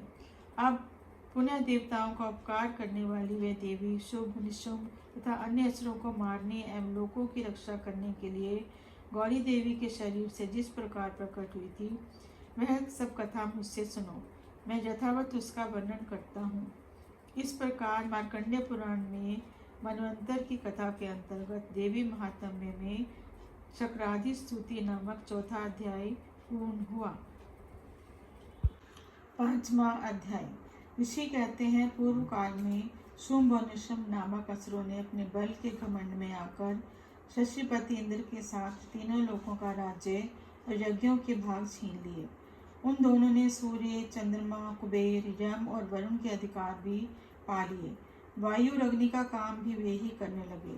उन दोनों ने समस्त देवताओं को अपमानित, पराजित तथा राज्य भ्रष्ट कर स्वर्ग से निकाल दिया। उन दोनों महाअसुरों से अपमानित देवताओं ने अपराजिता देवी का स्मरण किया और सोचने लगे कि जगदम्बा ने हम दोनों को वरदान दिया था कि आपत्ति काल में स्मरण करने पर मैं तुम्हारी सभी आपदाओं को तत्काल दूर कर दूंगी। ऐसा विचार कर सभी देवता पर्वतराज हिमालय पर गए और वहां विष्णु माया भगवती की स्तुति करने लगे। देवता बोले, देवी को नमस्कार, महादेवी शिवा को सर्वथा नमस्कार, प्रकृति एवं भद्रा को नमस्कार है। हम लोग नियम पूर्वक जगदम्बा को नमस्कार करते हैं। रौद्रा को नमस्कार, नित्य, गौरी एवं धात्री को बारंबार नमस्कार। ज्योत्सनामयी, चंद्र रूपणी एवं सब सुखरूपा देवी को बारंबार प्रणाम है। शरणागतों का कल्याण करने वाली रिद्धि और सिद्धि रूपा देवी को हम निरंतर नमस्कार करते हैं। राक्षसों की लक्ष्मी, राजाओं की लक्ष्मी तथा शिव पत्नी स्वरूपा आप जगदम्बा को बारंबार नमस्कार है। दुर्गा, दुर्गपारा, सबकी सारभूता, सर्वकारिणी, ख्याति, कृष्णा और धूम्रा देवी को सर्वथा नमस्कार है। अत्यंत सुंदर और अत्यंत भयंकर देवी को हम नमस्कार करते हैं, उन्हें हमारा बारंबार प्रणाम है। जगदार भूताकृति देवी को बारंबार नमस्कार है। जो देवी सब प्राणियों में विष्णु माया के नाम से कही जाती है, उनको नमस्कार, उनको नमस्कार, उनको बारंबार नमस्कार है। जो देवी सब प्राणियों में चेतना कहलाती है, उनको नमस्कार, उनको नमस्कार, उनको बारंबार नमस्कार है। बुद्धि रूप से सब प्राणियों में स्थित देवी को नमस्कार, नमस्कार, उनको बारंबार नमस्कार है। जो देवी निद्रा रूपा में सब प्राणियों में स्थित है, उनको नमस्कार, नमस्कार, बारंबार नमस्कार है। सब प्राणियों में शुद्ध रूप में स्थित देवी को नमस्कार, नमस्कार, उनको बारंबार नमस्कार है। जो देवी छाया रूप से सब प्राणियों में स्थित है, उनको नमस्कार, नमस्कार, बारंबार नमस्कार है। जो देवी सब जीवधारियों में शक्ति रूपा में स्थित है, उनको नमस्कार, नमस्कार, बारंबार नमस्कार है। जो देवी लज्जा रूप से सब प्राणियों में स्थित है, उनको नमस्कार, नमस्कार, बारंबार नमस्कार है। जो देवी सब प्राणियों में शांति रूप से स्थित है, उनको नमस्कार, नमस्कार, बारंबार नमस्कार है। जो देवी सब प्राणियों में कांति रूप से स्थित है, उनको नमस्कार, नमस्कार, बारंबार नमस्कार है। जो देवी सब प्राणियों में वृत्ति रूप में स्थित है, उनको नमस्कार, नमस्कार, बारंबार नमस्कार है। जो देवी सब प्राणियों में दया रूप से स्थित है, उनको नमस्कार, नमस्कार, बारंबार नमस्कार है। जो देवी सब प्राणियों में तुष्टि रूप से स्थित है, उनको नमस्कार, नमस्कार, बारंबार नमस्कार है। जो देवी सब प्राणियों में माता रूप में स्थित है, उनको नमस्कार, उनको बारंबार नमस्कार है। जो देवी चैतन्य रूप से संपूर्ण व्याप्त करके स्थित है, उसको नमस्कार, उनको नमस्कार, उनको विश्व को बारंबार नमस्कार है। पूर्व काल में अपने अभिष्ट की प्राप्ति होने से देवताओं ने जिनकी स्तुति की तथा देवराजेंद्र ने बहुत दिनों तक जिनका सेवन किया, उस कल्याण की साधनभूत ईश्वरी हमारा कल्याण एवं मंगल करते हुए हमारी सारी विपत्तियों को नष्ट कर दे। उदंड दैत्यों से पीड़ित हम सभी देवता जिन परमेश्वरी का नमस्कार कर रही हैं, वे विनम्रता पूर्वक भक्ति भाव से स्मरण किए जाने पर तत्काल सभी विपत्तियों का निवारण कर देती है। वे जगदम्बा हमारा संकट दूर करे। ऋषि बोले, राजन इस प्रकार जब संपूर्ण देवता स्तुति कर रहे थे, उसी समय पार्वती जी गंगा जी में स्नान करने के लिए वहां पर आई। सुंदर बाहों वाली उस भगवती ने देवताओं से पूछा, आप लोग यहाँ किसकी स्तुति कर रहे हैं? उन्हीं के शरीर से प्रकट हुई शिवा बोली, शुंभ और निशुंभ से अपमानित एवं पराजित हुए सभी देवता मेरी स्तुति कर रहे हैं। क्योंकि पार्वती जी के शरीर से कोष से अंबिका प्रकट हुई थी, इसलिए सब लोकों में वे कौशिकी कही जाती हैं। कौशिकी के प्रकट होने के बाद पार्वती का शरीर काले रंग का हो गया, इसलिए वे हिमालय पर रहने वाली कालिका देवी के नाम से विख्यात हुई। इसके बाद शुंभ निशुंभ के सेवक चंडमुंड वहाँ आए और उन्होंने मनोहर रूप धारणी अंबिका को देखा। फिर वे शुंभ के पास जाकर बोले, महाराज, एक अत्यंत सुंदर स्त्री अपने दिव्य कांति से हिमालय को आलोकित कर रही है। ऐसा उत्तम रूप हमने कहीं नहीं देखा है। हे भगवान, पता लगाइए कि देवी कौन है और आप उसे प्राप्त कीजिए। स्त्री रत्न रूपा और स्त्री का प्रत्येक अंग अत्यंत सुंदर है तथा वे अपने श्री रंगों की कांति से संपूर्ण दिशाओं को आलोकित कर रही है। हे दैत्यराज, अभी वह हिमालय पर ही है, आप उसे जाकर देख सकते हैं। प्रभु, मणि, हाथी, घोड़े आदि तीनों लोकों के जितने भी उत्तम रत्न हैं, वे सभी इसी समय आपके पास हैं। हाथियों में रत्नभूत ऐरावत, उच्च श्रव्य घोड़ा तथा पारिजात का वृक्ष आपने इंद्र से ले लिया है। हंसों से जुता यह रत्नभूत विमान जो पहले ब्रह्मा जी के पास था, अब आपके आंगन में शोभा पाता है। महापद्म नामक निधि आपने कुबेर से छीन लाई है। समुद्र ने भी की जंगली नाम की माला जो केसरों से सुशोभित है और जिसके कमल कभी कुमलाते नहीं हैं, आपको भेंट में दी है। सुवर्ण की वर्षा करने वाला वरुण का छत्र आपके घर में शोभित है तथा यह श्रेष्ठ रथ जो पहले प्रजापति के अधिकार में था अब आपके घर में शोभा पाता है। हे दैत्य, मृत्यु की उत्क्रांतिता नाम वाली शक्ति भी आपने छीन ली है। वरुण का पाश और समुद्र में होने वाले सभी रत्न आपके भाई निशुंभ के अधिकार हैं। अग्नि ने भी स्वतः शुद्ध किए हुए 2 वस्त्र आपको दिए हैं। दैत्यराज, इस प्रकार सभी रत्न आपने एकत्र कर लिए हैं, तब स्त्रियों में रत्न रूप कल्याण में इस देवी को भी आप अपने अधिकार में कर लीजिए। ऋषि कहते हैं, चंड मुंड के ये वचन सुनकर शुंभ ने सुग्रीव नामक महादैत्य को दूत बनाकर देवी के पास भेजा और कहा कि तुम मेरी आज्ञा से उसके सामने हर तरह से कहना और ऐसी युक्ति करना जिससे वे प्रसन्न होकर वह शीघ्र ही यहाँ आ जाए। वह दूत पर्वत के अत्यंत रमणीय प्रदेश में यहाँ देवी विराजमान थी जाकर मधुर वाणी में बोला। दूत बोला, हे देवी, असुरों के राजा शुंभ ने जो तीनों लोकों के परमेश्वर हैं, उन्होंने मेरे दूत को आपके समीप भेजा है। उनकी आज्ञा का उल्लंघन कोई देवता नहीं करता। उन्होंने समस्त शत्रुओं को जीत लिया है और उन्होंने जो कुछ कहा है आप सुनिए। तीनों लोक और समस्त देवता मेरे अधीन हैं और यज्ञ के संपूर्ण भागों को भी मैं ही पृथक पृथक ग्रहण करता हूँ। तीनों लोकों के उत्तम रत्न हमारे पास है और इंद्र का वाहन ऐरावत हाथी भी हमने छीन लिया है।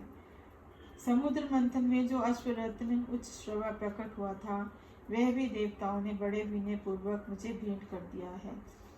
हे शोभने, इनके अलावा अन्य जितने भी रत्न देवता, गंधर्व और नागों के पास थे, वे सभी हमको प्राप्त हो गए हैं। ए देवी, हम तुमको संसार भर की स्त्रियों में रत्न समझते हैं, इस कारण तुम हमारे पास आ जाओ और रत्न भोगने वाले तो केवल हम ही हैं। हे चंचल नेत्र वाली, आप रत्न रूप हो, इस कारण मुझे और बलवान मेरे छोटे भ्राता निशुंभ को पाकर सुख को भोगे। हमको ग्रहण करने से तुम्हारे लिए अतुल्य ऐश्वर्य मिलेगा। ऐसा अपनी बुद्धि के विचार कर हमारी स्त्री हो जाओ। ऋषि बोले, दूत के मुख से ये वचन सुनकर भगवती दुर्गा ने संपूर्ण संसार को धारण कर रखा है। वह भगवती मुद्रा गंभीर भाव से मुस्कुराती हुई कहने लगी। देवी बोली, हे दूत, तुमने जो कुछ भी कहा है वह सब सत्य है, इसमें कुछ भी झूठ नहीं है। परंतु इस विषय में मेरी जो प्रतिज्ञा है, मैं उसे किस प्रकार झूठी करूं? मैंने अपनी अल्प बुद्धि वश जो प्रतिज्ञा की है उसे सुनो। जो मुझे संग्राम में जीत लेगा और मेरे घमंड को दूर कर देगा तथा संसार में मेरे समान बलवान होगा, वही मेरा पति होगा। इस कारण शुंभ और निशुंभ महासुर जहाँ आकर मुझे जीत लें और तत्काल मेरा पाणी ग्रहण कर लें। इसमें विलंब की आवश्यकता नहीं है। दूत बोला, देवी, तुझे बड़ा अभिमान है, मेरे सामने इस प्रकार की बातें मत कहो। तीनों लोकों में ऐसा कौन पुरुष है जो शुभ और निशुंभ के आगे ठहर सकता हो? उन्होंने सभी असुरों के सामने समस्त देवताओं को जीत लिया है। तुम अकेली स्त्री उनका सामना कैसे करोगी? इस कारण तुम मेरे कथन अनुसार शिव निशुंभ के पास मेरे साथ चलो। ऐसा करने से तुम्हारे गौरव की रक्षा होगी, अन्यथा जब मैं केश पकड़कर घसीटेंगे तब तुम्हें अपनी प्रतिष्ठा खोकर जाना पड़ेगा। देवी ने कहा, तुम्हारा कहना ठीक है, पर मैं क्या करूं? मैंने बिना सोचे समझे प्रतिज्ञा कर ली है। अब तुम जाओ और जो मैंने तुमसे कहा है वह सब दैत्यराज से आदरपूर्वक कह देना, फिर वे जो उचित समझे करें।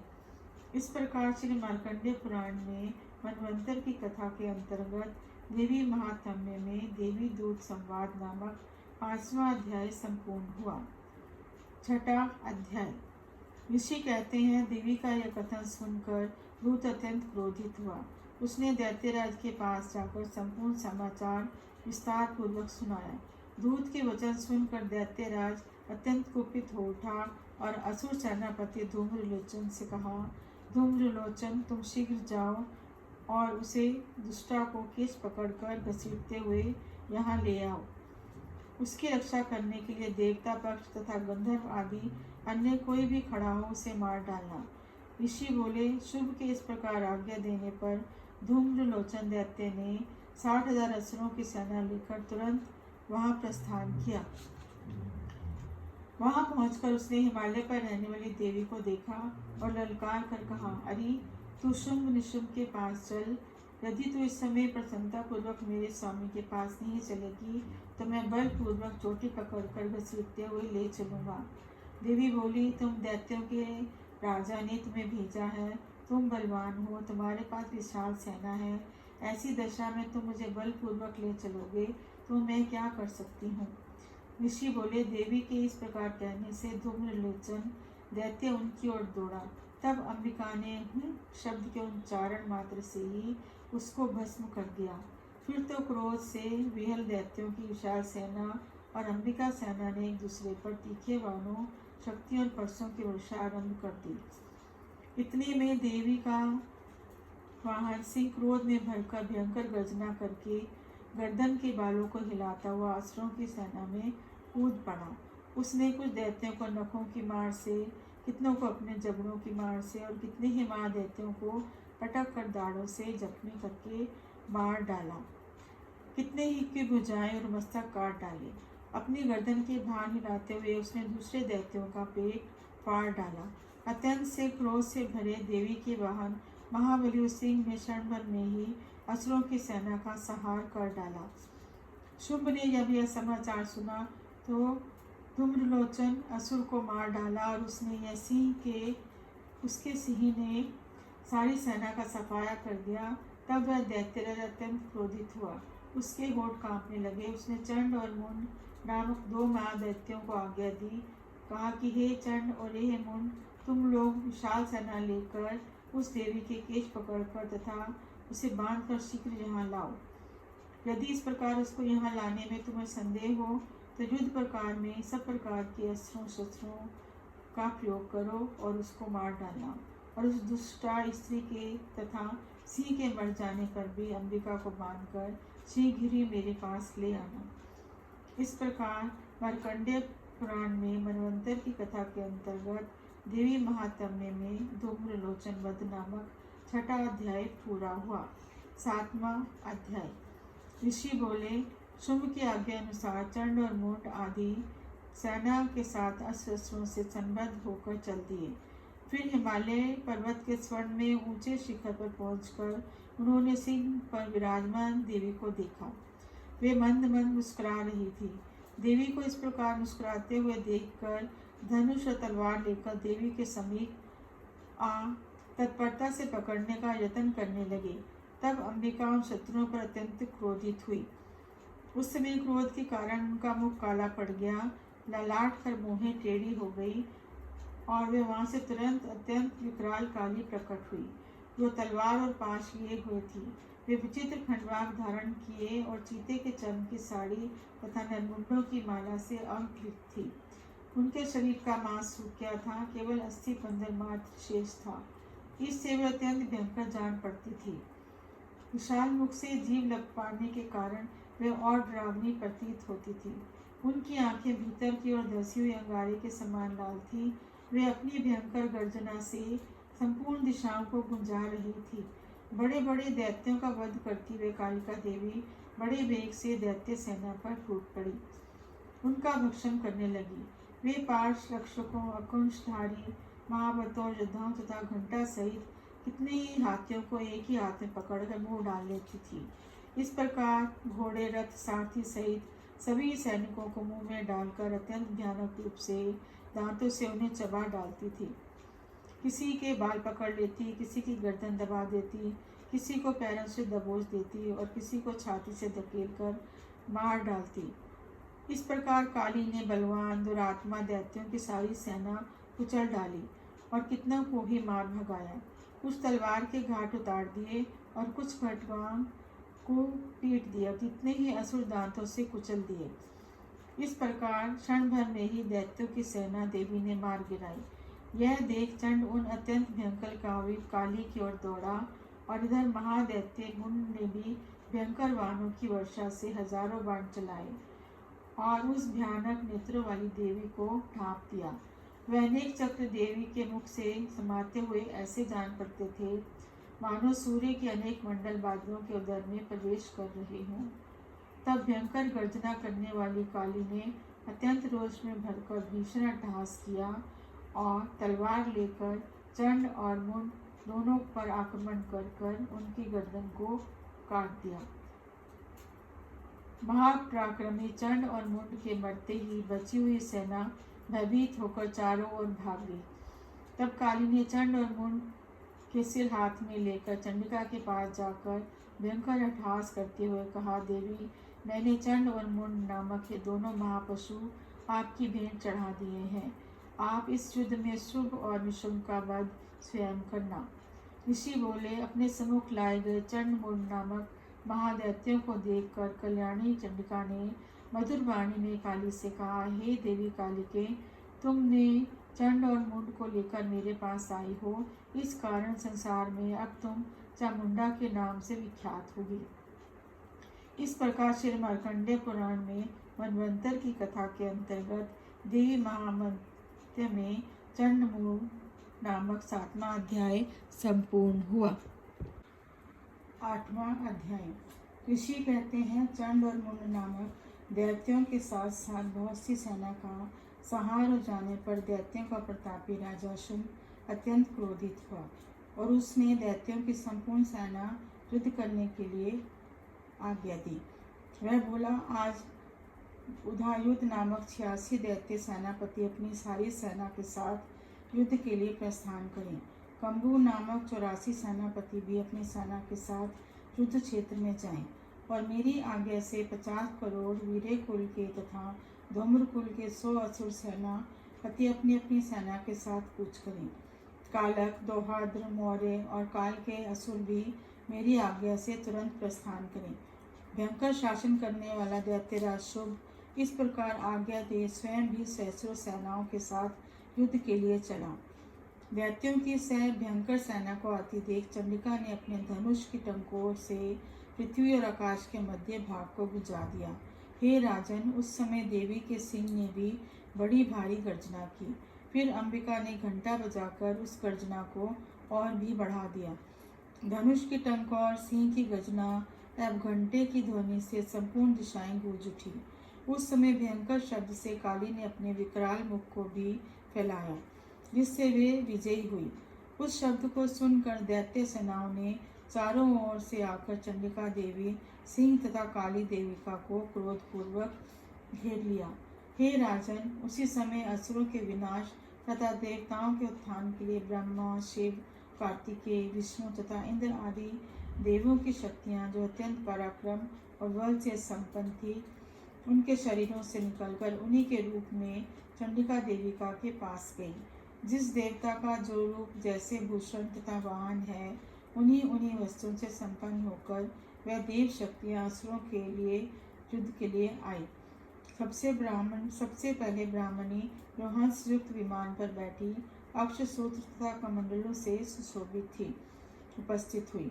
महेश्वर की शक्ति महाईश्वरी ऋषभ पर विराजमान, हाथों में सुंदर त्रिशूल और महासर्पों के कंकण पहने, मस्तक पर चंद्र रेखा से विभूषित हो वहां आ पहुंची। कार्तिकेय जी की शक्ति गुह रूपनी कुमारी अंबिका उन्हीं का रूप धारण किए सुंदर मोर पर आरूढ़, हाथ में शक्ति लिए दैत्यों से युद्ध करने के लिए आई। इस प्रकार विष्णु की शक्ति वैष्णवी गरुड़ पर सवार होकर शंख, चक्र, गदा, शार्क, धनुष और खड़ग हाथ में लिए आई। यज्ञ बारहा की विचित्र रूप धारण करने वाली विष्णु की बारहा शक्ति वैसा ही रूप धारण कर यहाँ आई। नृसिंह के समान शरीर धारण किए गर्दन के बालों के फटकारने से आकाश के तारों को बिखेरती हुई नारसिंगी शक्ति वहां आ पहुंची। इसी प्रकार इंद्र की शक्ति 1000 नेत्र वाली वज्र हाथ में लिए गजराज ऐरावत पर बैठकर आई।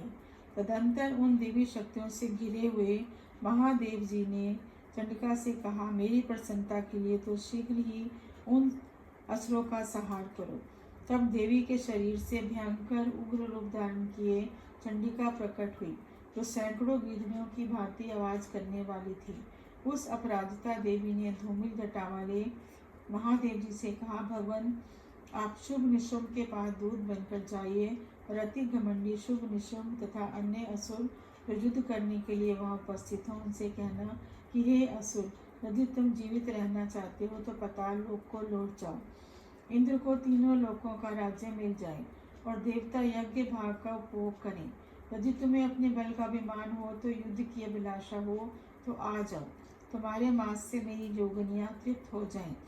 क्योंकि भगवती ने भगवान शिव को अपना दूत नियुक्त किया था, इस कारण वह शिव दूती के नाम से संसार में विख्यात हुई। भगवान शिव के मुख से देवी के वचन सुनकर महादैत्य अत्यंत क्रोधित हुए और जहाँ कात्यायनी विराजमान थी उस ओर बढ़े। इसके पश्चात उन दैत्यों ने देवी के ऊपर वाण, शक्ति, सृष्टि आदि अनेक अस्त्रों की वर्षा आरंभ कर दी। तब देवी ने भी खेल खेल से ही धनुष की टंकार की और उनसे छोड़े गए बाणों तथा दैत्यों के द्वारा चलाए गए वाण, शक्ति और फरसों को काट डाला। फिर काली देवी उनके आगे आकर अपने शूल के पहाड़ों से शत्रुओं को फाड़ती और खड्वांग से कचुम्बर निकालती हुई युद्ध क्षेत्र में विचरण करने लगी। ब्राह्मणी जिस ओर जाती अपने कमंडलों का जल छिड़ककर शत्रुओं के तेज और पराक्रम को नष्ट कर देती। महावेश्वरी ने त्रिशूल से, वैष्णवी ने चक्र से और अत्यंत क्रोधित हुई कुमार कार्तिकेय की शक्ति कुमारी ने दैत्यों का संहार आरंभ किया। इंद्र की शक्ति ऐन्द्री के पहाड़ से सैकड़ों दैत्य घायल होकर रक्त बहाते हुए भूमि पर गिर पड़े। वाराही शक्ति ने अपने त्रिथुन की मार से अनेक दैत्यों को मार डाला और दाढ़ों के अग्रिम भाग से कितनों की छाती चीर डाली तथा अनेक दैत्य चक्र द्वारा काट डाले। नारसिंह छाती अपने नखों से अनेकों अनेक महादैत्यों को विदीर्ण करके खाती तथा आकाश तथा दिशाओं को गुंजाने वाला सिंहनाद करती हुई युद्ध क्षेत्र में विचरने लगा। शिव दूती के प्रचंड अट्टहास से भयभीत हो अनेक असुर भूमि पर गिर पड़े, जिन्हें शिव दूती ने उन्हीं समय ग्रास बना लिया। इस प्रकार क्रोधित हुए मात्र गणों द्वारा विविध उपायों से बड़े बड़े असुरों का संहार होते देख दैत्य सैनिक भाग खड़े हुए। तब दैत्य सेना को युद्ध में भागते देखकर रक्त बीज नामक महादैत्य कुपित होकर युद्ध के लिए आगे बढ़ा। उसके शरीर से जब रक्त की बूंद गिरती तो उसी समान शक्तिशाली कन्या महादैत्य पृथ्वी पर पैदा हो जाता। वह महाअसुर रक्त बीज गदा हाथ में लेकर इंद्र की शक्ति से युद्ध करने लगा। तब ऐन्द्री ने अपने वज्र से रक्त बीज पर प्रहार किया। वज्र से घायल होने पर उसके शरीर से रक्त बहने लगा, जिससे उसी के समान पराक्रमी योद्धा उत्पन्न हो गए।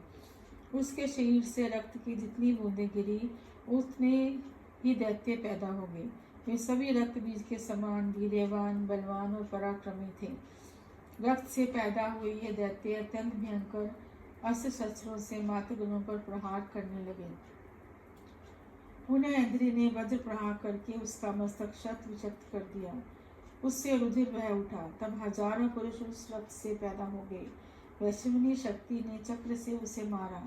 ऐन्द्री ने गदा द्वारा उस असुरराज को ताड़ित किया, जिससे हजारों उसी के समान महाअसुर पैदा होकर संपूर्ण जगत उनसे भर गया।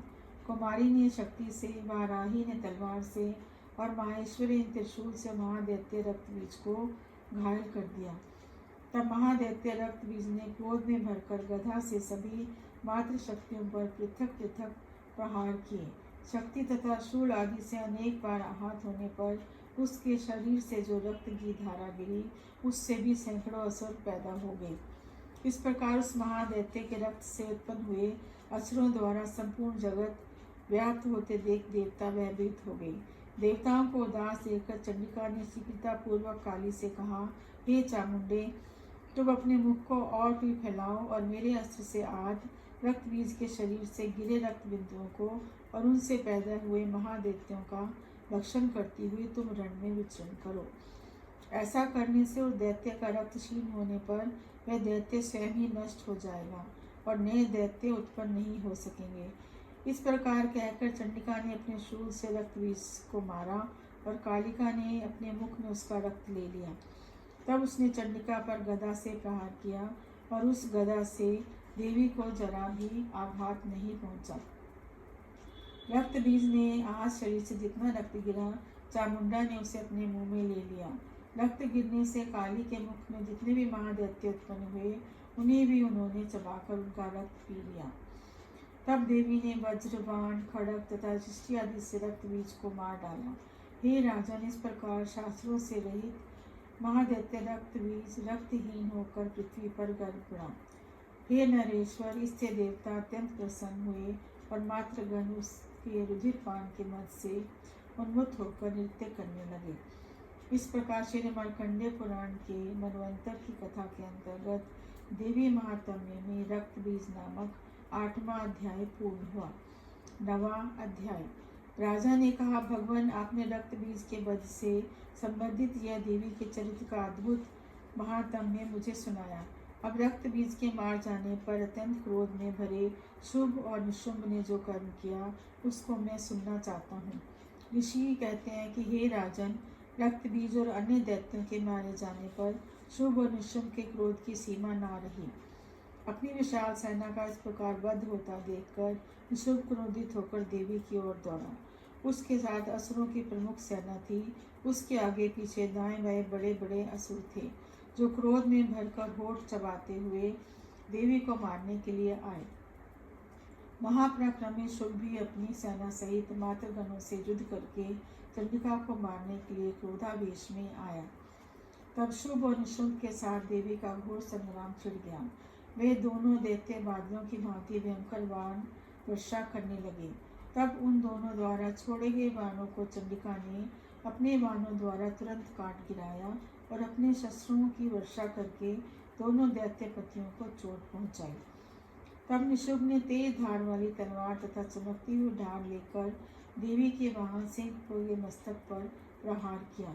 अपने वाहन को चोट पहुंचाने पर देवी ने तुरंत ही शुक्र नामक वाहन से निशुंभ की तलवार काट डाली और 8 चांद जड़ी सुंदर ढाल के टुकड़े टुकड़े कर दिए। ढाल और तलवार कट जाने पर उस असुर ने शक्ति चलाई, किंतु सामने आते ही देवी ने चक्र से उसके भी 2 टुकड़े कर दिए। अब निशुंभ क्रोध में भभक उठा और उसने देवी को मारने के लिए शूल उठाया, किंतु देवी ने समीप आने पर उसे मुक्के से चूर्ण कर दिया। तब उसने गदा घुमाकर देवी के ऊपर चलाई, परंतु वह भी देवी के त्रिशूल से कटकर नष्ट हो गई। इसके बाद फरसा हाथ में लेकर निशुंभ को आते देख देवी ने बाणों से घायल करके उसे पृथ्वी पर सुला दिया। अत्यंत पराक्रमी भाई निशुंभ के धराशायी हो जाने पर शुभ अत्यंत क्रोधित होकर अपने रथ पर सवार होकर श्रेष्ठ आयुध से सुशोभित अपनी 8 भुजाओं से सारे आकाश को ढककर अंबिका को मारने के लिए आगे बढ़ा। उसे आते देख देवी ने शंख बजाया और अपने धनुष की प्रत्यंचा का घोर शब्द किया। फिर समस्त दैत्यों के तेज को नष्ट करने वाले अपने घंटे के शब्द से सभी दिशाओं को व्याप्त कर दिया। फिर सिंह ने भी बड़े बड़े गजराजों के मद को दूर करने वाली अपनी दहाड़ से पृथ्वी, आकाश और 10 दिशाओं को गुंजा दिया। फिर काली ने आकाश में उछलकर अपने दोनों हाथों से पृथ्वी पर आघात किया। उससे इतना भयंकर शब्द हुआ कि उससे पहले के सभी शब्द शांत हो गए। तत्पश्चात शिवदूती ने दैत्यों के अमंगलकारी अट्टहास किया। इन शब्दों को सुनकर समस्त असुर थर्रा उठे, किंतु शुभ को बहुत क्रोध हुआ। उस समय देवी ने शुभ को लक्ष्य करके कहा, और दुरात्मा ठहर ठहर। तब आकाश में स्थित देवता जय जयकार करने लगे। शुभ ने आगे बढ़कर देवालों से दुख अत्यंत भयानक शक्ति चलाई। अग्नि के समान आती उस शक्ति को देवी ने बड़ी भारी उल्का से हटा दिया। उस समय शुभ की गर्जना से तीनों लोग गूंज उठे। हे राजन, उसकी प्रतिध्वनि से वज्रपात जैसा जो भयानक शब्द हुआ, उसने उन शब्दों को जीत लिया। तत्पश्चात शुभ द्वारा छोड़े गए बाणों को देवी की ओर से चलाए गए बाणों को शुभ ने अपने अपने भयंकर बाणों द्वारा सैकड़ों हजारों टुकड़े कर दिए। तब क्रोधित हुई चंडिका ने शुभ पर शूल से प्रहार किया, जिससे वह मूर्छित होकर भूमि पर गिर पड़ा। अनेक दैत्य प्राणों से हाथ धो बैठे। इस प्रकार कुछ असुर मारे गए और कुछ क्षेत्र से भाग गए तथा कितने ही दैत्य काली शिवदूती तथा सिंह के ग्रास बन गए। इस प्रकार श्री मार्कंडेय पुराण में मनवंतर की कथा के अंतर्गत देवी महात्म्य में निशुंभ नामक 9वां अध्याय पूर्ण हुआ। 10वां अध्याय। ऋषि बोले, हे राजन, आपने प्राण प्रिय भाई निशुंभ को मार गया तथा सारी सेना का संहार हुआ देख शुंभ ने क्रोधित होकर देवी से कहा, हे दुष्ट दुर्गे, तू अपने बल का झूठ मूठ अभिमान ना दिखा। तो अन्य स्त्रियों के बल का सहारा लेकर लड़ती है तथा माननीय बनी हुई है। देवी बोली, ओ दुष्ट, मैं इस संसार में अकेली हूँ, मेरे सिवा दूसरी कौन है? देख, ये सब मेरी विभूतियाँ हैं, अतः मुझ में ही प्रवेश कर रही हैं, अतः मैं अकेली ही युद्ध में खड़ी हूँ, तुम भी स्थिर हो जाओ। ऋषि बोले, तब सभी देवता तथा दैत्यों के देखते देखते देवी और शुंभ में घोर युद्ध छिड़ गया। तीखे बाणों की वर्षा तथा भयंकर अस्त्र शस्त्रों से उन दोनों का युद्ध सभी लोगों के लिए भयंकर प्रतीत होने लगा। अंबिका जितने भी दिव्य अस्त्र छोड़ती जाती, दैत्येंद्र उन्हें निवारक अस्त्रों द्वारा तोड़ता जाता। इसी प्रकार परमेश्वरी अंबिका भी खेल ही खेल में हुंकार आदि शब्दों द्वारा दैत्यों के छोड़े गए दिव्य अस्त्रों को तोड़ती गई। तदनुसार असुर ने सैकड़ों बाणों से देवी को आच्छादित कर दिया। तब देवी ने भी कुपित होकर बाणों द्वारा उसका धनुष काट डाला। धनुष के टूट जाने पर दैत्येंद्र ने हाथ में शक्ति उठाई। वह अभी उसके हाथ में ही थी कि देवी ने चक्र द्वारा उस शक्ति को तुरंत काट डाला। तब दैत्यराज तलवार तथा 100 चंद्रमों वाली चमचमाती ढाल लेकर देवी की ओर दौड़ा। तभी चंडिका ने उसकी तलवार तथा सूर्य जैसी चमकती ढाल को अपने धनुष से छोड़े गए तीखे बाणों से तुरंत काट डाला और रथ के घोड़े व सारथी को भी मार दिया। धनुष तो पहले ही कट चुका था, अतः भयानक मुद्गर लेकर अंबिका को मारने के लिए दैत्य उद्यत हो गया। उसके मुद्गर को भी देवी ने तीखे बाणों से काट दिया। फिर वह दैत्य मुक्का तानकर बड़े वेग से दौड़ा। जाते ही उसने दैत्येश्वर ने देवी के हृदय में मुक्का मार दिया। देवी ने भी उसकी छाती पर एक चमेट चबा दी। देवी की चपेट के लगते ही वह दैत्यराज पृथ्वी पर गिर पड़ा। गिर कर वह फिर सहसा उसी प्रकार उठ खड़ा हुआ। तब उछलकर देवी को उठाकर आकाश में स्थित हो गया। वहां निराधार होकर चंडिका देवी उसके साथ युद्ध करने लगी। आकाश में उस समय दैत्य चंडिका का आपस में घोर युद्ध हो रहा था। यह युद्ध मुनियों के लिए विस्मयकारक था। तब अंबिका ने उसके साथ देर तक युद्ध करते करते दैत्य को उठाकर पृथ्वी पर पटक दिया। देवी द्वारा पटके जाने पर वह दुष्टात्मा पृथ्वी पर आकर खड़ा हो गया और मुक्का तानकर चंडिका को मारने की इच्छा से दौड़ा। तब उस दैत्य राज को आते देखकर देवी ने उसकी छाती में त्रिशूल भोंककर उसे पृथ्वी पर गिरा दिया। देवी के त्रिशूल से शत विशक्त होकर पृथ्वी पर गिरते ही उसके प्राण निकल गए। उस दुष्ट का गिरना भी समुद्र, द्वीप और पर्वतों को हिला देने वाला था। उस दुरात्मा के मरते ही सारा जगत पूर्ण स्वस्थ एवं स्वस्थ हो गया। आकाश भी निर्मल दिखाई देने लगा। पहले जो उक्त रवि मेघ उठ रहे थे तथा उल्कापात हो रहे थे, वे सभी शांत हो गए। दैत्यों के मारे जाने पर नदियां अपने अपने मार्ग पर बहने लगी। उसकी मृत्यु होते ही सभी देवताओं के मन प्रसन्न हो गए। अनेक गंधर्व मनोहर गायन करने लगे। कुछ गंधर्व बाजे बजाने लगे। अप्सराएं नृत्य करने लगी। वायु पवित्र होकर चलने लगी। सूर्य उज्जवल होकर चमकने लगा। यज्ञशालाओं की आग शांत हो गई। पूरे अपने आप प्रज्वलित हो उठी तथा दिशाओं के भयंकर शब्द शांत हो गए। इस प्रकार श्री मार्कंडेय पुराण में मनवंतर की कथा के अंतर्गत दिव्य महात्म्य में शुंभवध नामक 10वां अध्याय पूर्ण हुआ। 11वां अध्याय। ऋषि बोले, देवी द्वारा वहां पर दैत्यपति शुंभ के मर जाने पर इंद्र आदि देवता अग्नि को आगे करके उन कात्यायनी देवी की स्तुति करने लगे। उस समय उनके मुख कमल अभीष्ट मनोरथ की प्राप्ति होने से दमक उठे और उनके प्रकाश से दिशाएं भी जगमगा उठी। देवता बोले, हे शरणगतों के संकट निवारणी देवी, हम पर प्रसन्न होइए। सारे जगत की माता प्रसन्न होइए। हे विश्वेश्वरी, विश्व की रक्षा कीजिए। हे देवी, आप ही चर अचर की स्वामिनी हैं। आप ही जगत का एकमात्र आधार होकर पृथ्वी रूप में विराज रही हो। हे देवी, आपका पराक्रम अलंघनीय है। आप ही जल में स्थित होकर सारे विश्व को तृप्त करती हो। हे देवी, आपने इस संपूर्ण जगत को मोहित किया हुआ है। आप ही प्रसन्न होकर इस पृथ्वी पर मोक्ष लाभ कराती हैं। हे देवी, संपूर्ण विद्याएं आपका ही भिन्न भिन्न रूप है। जगत में जितनी भी स्त्रियां हैं वे सब आपकी मूर्तियां हैं। जगदम्बा, एकमात्र आपने ही इस जगत को व्याप्त किया हुआ है। आपकी स्तुति क्या हो सकती है। आप तो स्तवन करने योग्य पदार्थों से परे एवं परावानी हो। समस्त जनों के हृदय में बुद्धि रूप से विराज रहने वाली तथा स्वर्ग या मोक्ष प्रदान करने वाली नारायणी देवी, आपको नमस्कार है। हे नारायणी देवी, आपको नमस्कार है। हे देवी, आप सभी प्रकार के मंगलों को देने वाली मंगलमयी हो। सभी पुरुषार्थों को सिद्ध करने वाली शिवा हो। शरणागत की रक्षा, तीनों नेत्र वाली हे नारायणी, आपको नमस्कार है। हंसों से जुगेते हुए विमान पर विराजमान ब्रह्मा जी के रूप को धारण करने वाली पुष्प मिश्रित जल छिड़कने वाली नारायणी देवी, आपको नमस्कार है। माहेश्वरी स्वरूप से त्रिशूल, चंद्रमा और सर्पों को धारण करने वाली महावृषभ पर बैठने वाली नारायणी, आपको नमस्कार है। मोर तथा मृगों से आवृत माँ शक्ति को धारण करने वाली पाप रहित कुमारी रूप में स्थित नारायणी, आपको नमस्कार है। हाथ में भयंकर चक्र धारण किए दाढ़ों पर पृथ्वी उठाए हुए 12 रूप धारिणी कल्याणी नारायणी, आपको नमस्कार है। हजार उज्ज्वल नेत्र, मस्तक पर किरीट तथा हाथ में महाव्रज धारिणी वृत्रासुर के प्राण हरने वाली ऐन्द्री शक्ति नारायणी, आपको नमस्कार है। आपको नमस्कार है।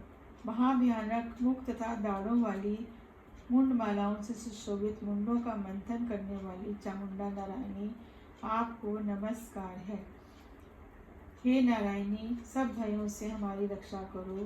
तीनों नेत्रों से विभूषित आपका यह सौम्य मुख सब प्रकार के भयों से हमारी रक्षा करे। हे कात्यायनी, आपको नमस्कार है।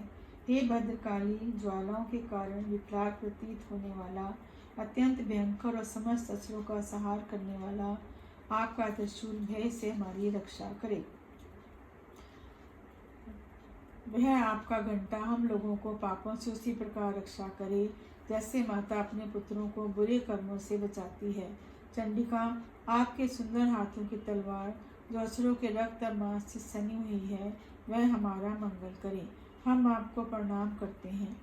हे देवी, जब आप प्रसन्न होती हैं तो सभी रोगों को नष्ट कर देती हैं और क्रोध करने पर सभी मनोरथन कामनाओं का नाश कर देती हैं।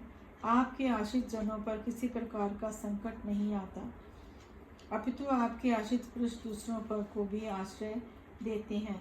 हे देवी, आपने आज जो इन धर्म द्वेषी महादेवताओं का संहार किया है, उसमें अपने सब रूप को अनेकों शक्ति रूपी में विभक्त करके किया है।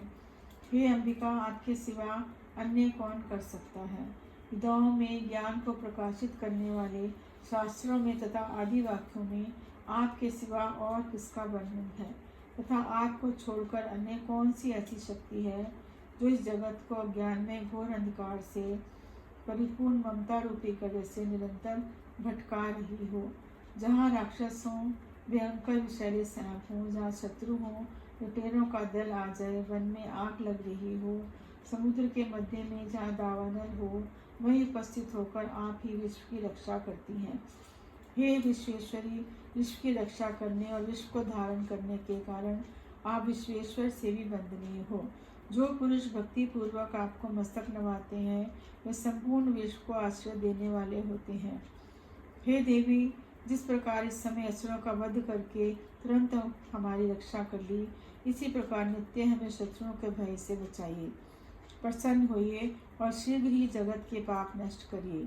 पापों से उन्मत्त महामारी आदि उपद्रव दूर हों। संपूर्ण विश्व के दुख दूर करने वाली देवी, प्रणाम करने पर हम पर प्रसन्न होइए। हे देवी, हे देवताओं, मैं वर देने को तैयार हूँ। मन चाहा वर मांग लो। संसार के लिए उपकारक वर मैं अवश्य देती हूँ। देवता बोले, हे सर्वेश्वरी, आप तीनों लोगों की समस्त बाधाएं इस प्रकार शांत करें तथा हमारे शत्रुओं को नष्ट करती रहें। देवी बोली, देवताओं, मनवंतर के 28वें युग में शुभ और निशुभ नाम के 2 अन्य महादैत्य पैदा होंगे। तब मैं नंद ग्वाले के घर में उनकी पत्नी यशोदा के गर्भ से पैदा हो विंध्याचल में जाकर रहूंगी और उक्त दोनों असुरों का नाश करूंगी। फिर अत्यंत भयंकर रूप से पृथ्वी पर अवतार लेकर वे प्रचलित नाम दानवों का वध करूंगी। उन भयंकर महादैत्यों का भक्षण करते समय मेरे दांत अनार के फूल की भांति लाल हो जाएंगे। तब स्वर्ग में देवता, मृत्यु लोक में मनुष्य सदा मेरी स्तुति करेंगे और मुझे रक्तदंतिता कहेंगे। तब पृथ्वी पर 100 वर्षों के लिए वर्षा रुक जाएगी और पानी का अभाव हो जाएगा। उस समय ऋषियों द्वारा स्तुति किए जाने पर मैं पृथ्वी पर आईनोजा रूप से प्रकट होंगी और 100 नेत्रों से ऋषियों मुनियों की ओर देखूंगी। अतः मनुष्य शताक्षी इस नाम से मेरा कीर्तन करेंगे। हे देवतागण, उस समय मैं अपने शरीर से उत्पन्न हुए शापों द्वारा तब तक वर्षा नहीं होगी जब तक समस्त संसार का भरण पोषण करूंगी। ऐसा करने के कारण पृथ्वी पर शाकंभरी नाम से मेरी प्रसिद्धि होगी। इसी अवसर से मैं दुर्गम नामक महादैत्य का वध करूंगी। इससे मेरा नाम दुर्गा देवी के रूप में विख्यात होगा। फिर जब मैं भयानक रूप धारण करके हिमाचल पर रहने वाले राक्षसों का मुनियों की रक्षा के लिए भक्षण करूंगी, उस समय सभी मुनि भक्ति भाव से नम्र होकर मेरी स्तुति करेंगे। तब मेरा नाम हिमा देवी विख्यात होगा। फिर जब अरुण नामक दैत्य तीनों लोकों में भय अवैधाएं उपस्थित करेगा, तब मैं त्रिलोकी की रक्षा के लिए असंख्य भ्रमरों का रूप धारण कर उस महाअसुर का वध करूंगी। उस समय सब लोग भ्रामरी के नाम से मेरी स्तुति करेंगे। इस प्रकार जब जब लोकों में दैत्यों द्वारा बाधाएं उपस्थित होंगी, तब तक मैं अवतार लेकर शत्रुओं का संहार करूंगी। श्री मार्कंडेय पुराण में मनवंतर की कथा के अंतर्गत देवी महात्म्य में देवी स्तुति नामक 11वां अध्याय पूर्ण हुआ। 12वां अध्याय। देवी बोली, देवताओं, जो पुरुष एकाग्रचित्त होकर इन स्रोतों से मेरी स्तुति करेगा, उसकी सारी बाधाएं मैं निश्चय ही दूर कर दूंगी। और जो मधु कैटक का नाश, महिषासुर का वध और शुभ निशुभ के सहार आदि प्रसंगों का पाठ करेंगे तथा अष्टमी, चतुर्दशी और नवमी को मेरा एकाग्र मन से भक्ति पूर्वक मेरे उत्तम चरित्रों का महात्म्य सुनेंगे, उन्हीं किसी प्रकार का नष्ट छू नहीं सकेगा और ना पापों से उत्पन्न आपत्तियां उन्हें दुखित कर सकेंगी। ना दरिद्रता प्राप्त होगी, ना प्रियजनों के वियोग का दुख ही सहना पड़ेगा। इतना ही नहीं, उन्हें शत्रु से, लुटेरों से, राजा से, शस्त्र से, अग्नि से तथा जल से भी कभी भय नहीं होगा। इसलिए सबको एकाग्रचित्त होकर भक्ति पूर्वक मेरे इन महात्म्य को पढ़ना और सुनना चाहिए। मेरा ये चरित्र परम मंगल देने वाला है। महामारी से उत्पन्न सभी उपद्रवों तथा तीनों तापों से मेरा यह महात्म्य शांत कर देता है।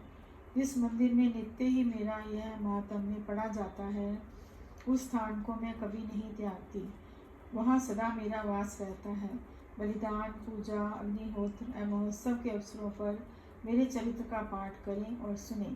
इस प्रकार विधि जानकर तथा बिना जाने बलि, पूजा, हवन आदि जो कुछ भी करेगा, मैं उसे बड़ी प्रसन्नता के साथ ग्रहण करूँगी। शरद काल में जो वार्षिक महापूजा की जाती है, उस अवसर पर जो मेरे इस महात्म्य को भक्ति पूर्वक सुनेगा, वह मनुष्य मेरे प्रसाद में सब बाधाओं से मुक्त तथा धन धान्य से, पुत्र से संपन्न होगा। मेरी उस पर कृपा होगी, इसमें संशय नहीं।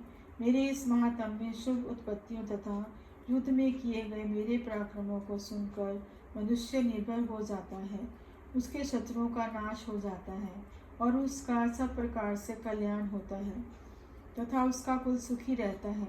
सर्वत्र शांति, कर्म से बुरे स्वप्न दिखाई देने पर तथा ग्रहण जनित भयंकर पीड़ा उपस्थित होने पर मेरा यह महात्म्य सुनना चाहिए।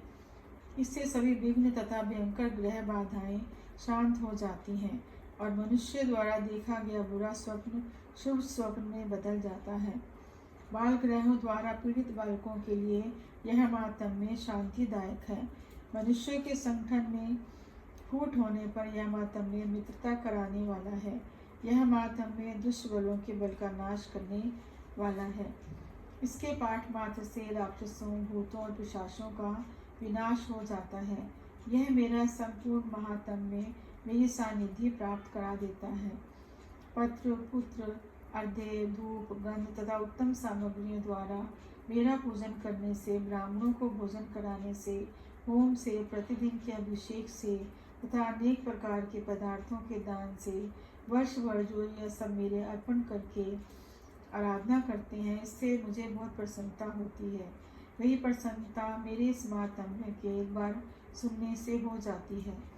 इसे सुनते ही सभी पाप नष्ट हो जाते हैं और आरोग्यता प्राप्त हो जाती है। मेरी उत्पत्तियों का कीर्तन सब भूतों से रक्षा करता है तथा युद्धों में वर्णित मेरा चरित्र दुष्ट असुरों का संहार करने वाला है। इसके सुनने से मनुष्यों को शत्रुओं का भय नहीं रहता। हे देवतागण, तुमने और ब्रह्म ऋषियों ने जो मेरी स्तुतियाँ की हैं, वे सभी मंगल में बुद्धि प्रदान करती हैं।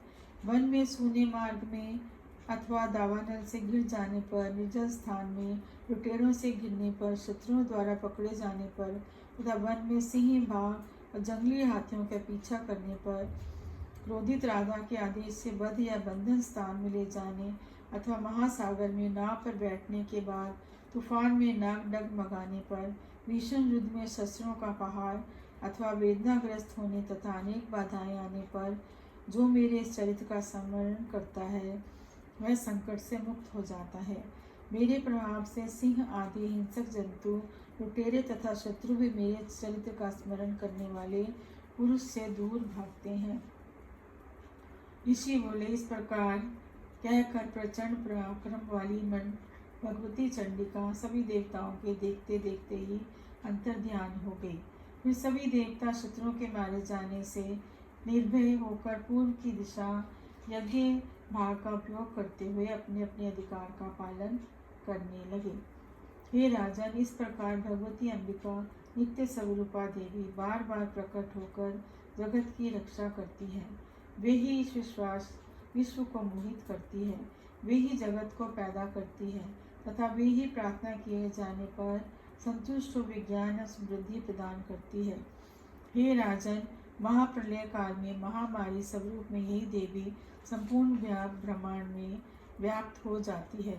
वे ही समय समय पर महामारी होती है, वे ही अजन्मा होते हुए भी स्वयं सृष्टि के रूप में प्रकट होती है। वे सनातनी देवी ही समय अनुसार प्राणियों की स्थिति किया करती है। मनुष्यों के अभ्युदय के समय वे ही देवी घर में लक्ष्मी के रूप में स्थित हो उन्नति प्रदान करती है और वे ही अभाव के समय विनाश के लिए अलक्ष्मी वन विनाश का कारण होती है। पुष्प, धूप, गंध आदि सामग्रियों से पूजन तथा स्तुति करने पर यही देवी धन, पुत्र, धर्म में रुचि तथा शुभ गति आदि प्रदान करती है। श्री मार्कंडेय पुराण में मनवंतर की कथा के अंतर्गत देवी महात्म्य में फलश्रुति नामक 12वां अध्याय पूर्ण हुआ। 13वां अध्याय। ऋषि बोले, हे राजन, इस प्रकार मैंने तुमसे देवी के उत्तम महात्म्य का वर्णन किया जो इस जगत को धारण करती है। उन देवी का ऐसा ही प्रभाव है। वे भी विद्या उत्पन्न करती है। भगवान विष्णु की माया स्वरूपा उन भगवती ने तुमको, इस वैश्य को तथा अन्यायी विवेकी जनों को मोहित किया हुआ है। वे पहले भी मोहित हुए हैं तथा आगे भी मोहित होंगे। इसलिए हे महाराज, तुम उन्हीं परमेश्वर की शरण में जाओ, क्योंकि वही देवी इस प्रकार आराधित होकर मनुष्य को भोग, स्वर्ग, मोक्ष आदि प्रदान किया करती है। मार्कंडेय जी कहते हैं, इस प्रकार मेघा ऋषि के वचन सुनकर राजा सुरथ ने उत्तम व्रतों का पालन करके उन भाग ऋषि को प्रणाम किया। वह राजा ममतादायक राज्य के छिन जाने पर बहुत खीन हो चुका था, अतः तुरंत ही तप करने के लिए चला गया। हे महामुनि, वे वैसे ही तप करने गया। तब वे दोनों अंबिका के दर्शन के लिए नदी के किनारे बैठकर तपस्या करने लगे। वह राजा और वैश्य उत्तम देवी सूक्त का जप करते हुए तप करने लगे। इस प्रकार वे दोनों नदी के तट पर देवी की मिट्टी की मूर्ति बनाकर पुष्प, धूप, दीप और भवन आदि के द्वारा उनकी आराधना करने लगे। उन्होंने पहले आहार कम किया, फिर बिल्कुल निराहार रहकर एकाग्रता पूर्वक देवी में मन लगाकर उनका चिंतन आरंभ किया। उन दोनों ने बलि प्रदान के समय अपने अंगों के रुधिर का प्रोक्षण किया। इसी प्रकार संयम पूर्वक 3 वर्ष तक आराधना करते रहे। जब जगत को धारण करने वाली चंडिका देवी ने प्रत्यक्ष दर्शन देकर कहा, देवी बोली, हे राजन तथा कुल नंदन वेश्य, तुम दोनों जिस अभिष्ट की प्राप्ति के लिए मेरी प्रार्थना कर रहे हो वह मुझसे मांगो, मैं प्रसन्न हूँ, अतः वह सब कुछ दूंगी। मार्कंडेय जी कहते हैं कि तब राजा ने दूसरे जन्म में रहने वाला राज्य मांगा और इस जन्म में भी शत्रु सेना को बलपूर्वक नष्ट करके पुनः अपना राज्य प्राप्त कर लेने का वर मांगा। वैश्य का चित्त खिन्न एवं विरक्त हो चुका था, इसलिए वह बुद्धिमान ने ममता और अहंकार रूप आसक्ति का नाशक ज्ञान मांगा। देवी बोली, हे राजन, थोड़े दिनों तक तुम अपना राज्य भोगोगे और बिना कठिनाई के अपने शत्रुओं को नष्ट कर अपना राज्य प्राप्त कर लोगे। अब वह तुम्हारा राज्य स्थिर रहेगा। फिर मृत्यु के पश्चात तुम भगवान सूर्य के अंश से जन्म लेकर इस पृथ्वी पर सावर्णिक मनु के नाम से विख्यात हो गए। हे श्रेष्ठ वेश्य, तुमने जो भी वर मुझसे मांगा है मैं उसे देती हूँ। मोक्ष प्राप्ति के लिए तुम्हें उस ज्ञान की प्राप्ति होगी। मार्कंडेय जी कहते हैं, इस प्रकार उन दोनों को देवी ने मनोवांछित बल दिए। फिर उन देवी ने दोनों की भक्तिपूर्ण की स्तुति सुनकर अंबिका देवी तत्काल अंदर ध्यान हो गई। इस प्रकार देवी से वरदान पाकर शत्रुओं में श्रेष्ठ राजा सूरत सूर्य से उत्पन्न होकर सावर्णिक नामक मनु होंगे। श्री मार्कंडेय पुराण में मनवंतर की कथा के अंतर्गत देवी महामध्य में सूरत और वैश्य को वरदान नामक 13वां अध्याय पूर्ण हुआ। श्री दुर्गा सप्तशती पाठ समाप्त। माँ दुर्गा सभी भक्तजनों की मनोकामना पूरी करे और अपनी कृपा उन पर बनाए रखे। भक्तजनों, मेरे प्रोत्साहन के लिए मेरे चैनल को सब्सक्राइब करें। धन्यवाद।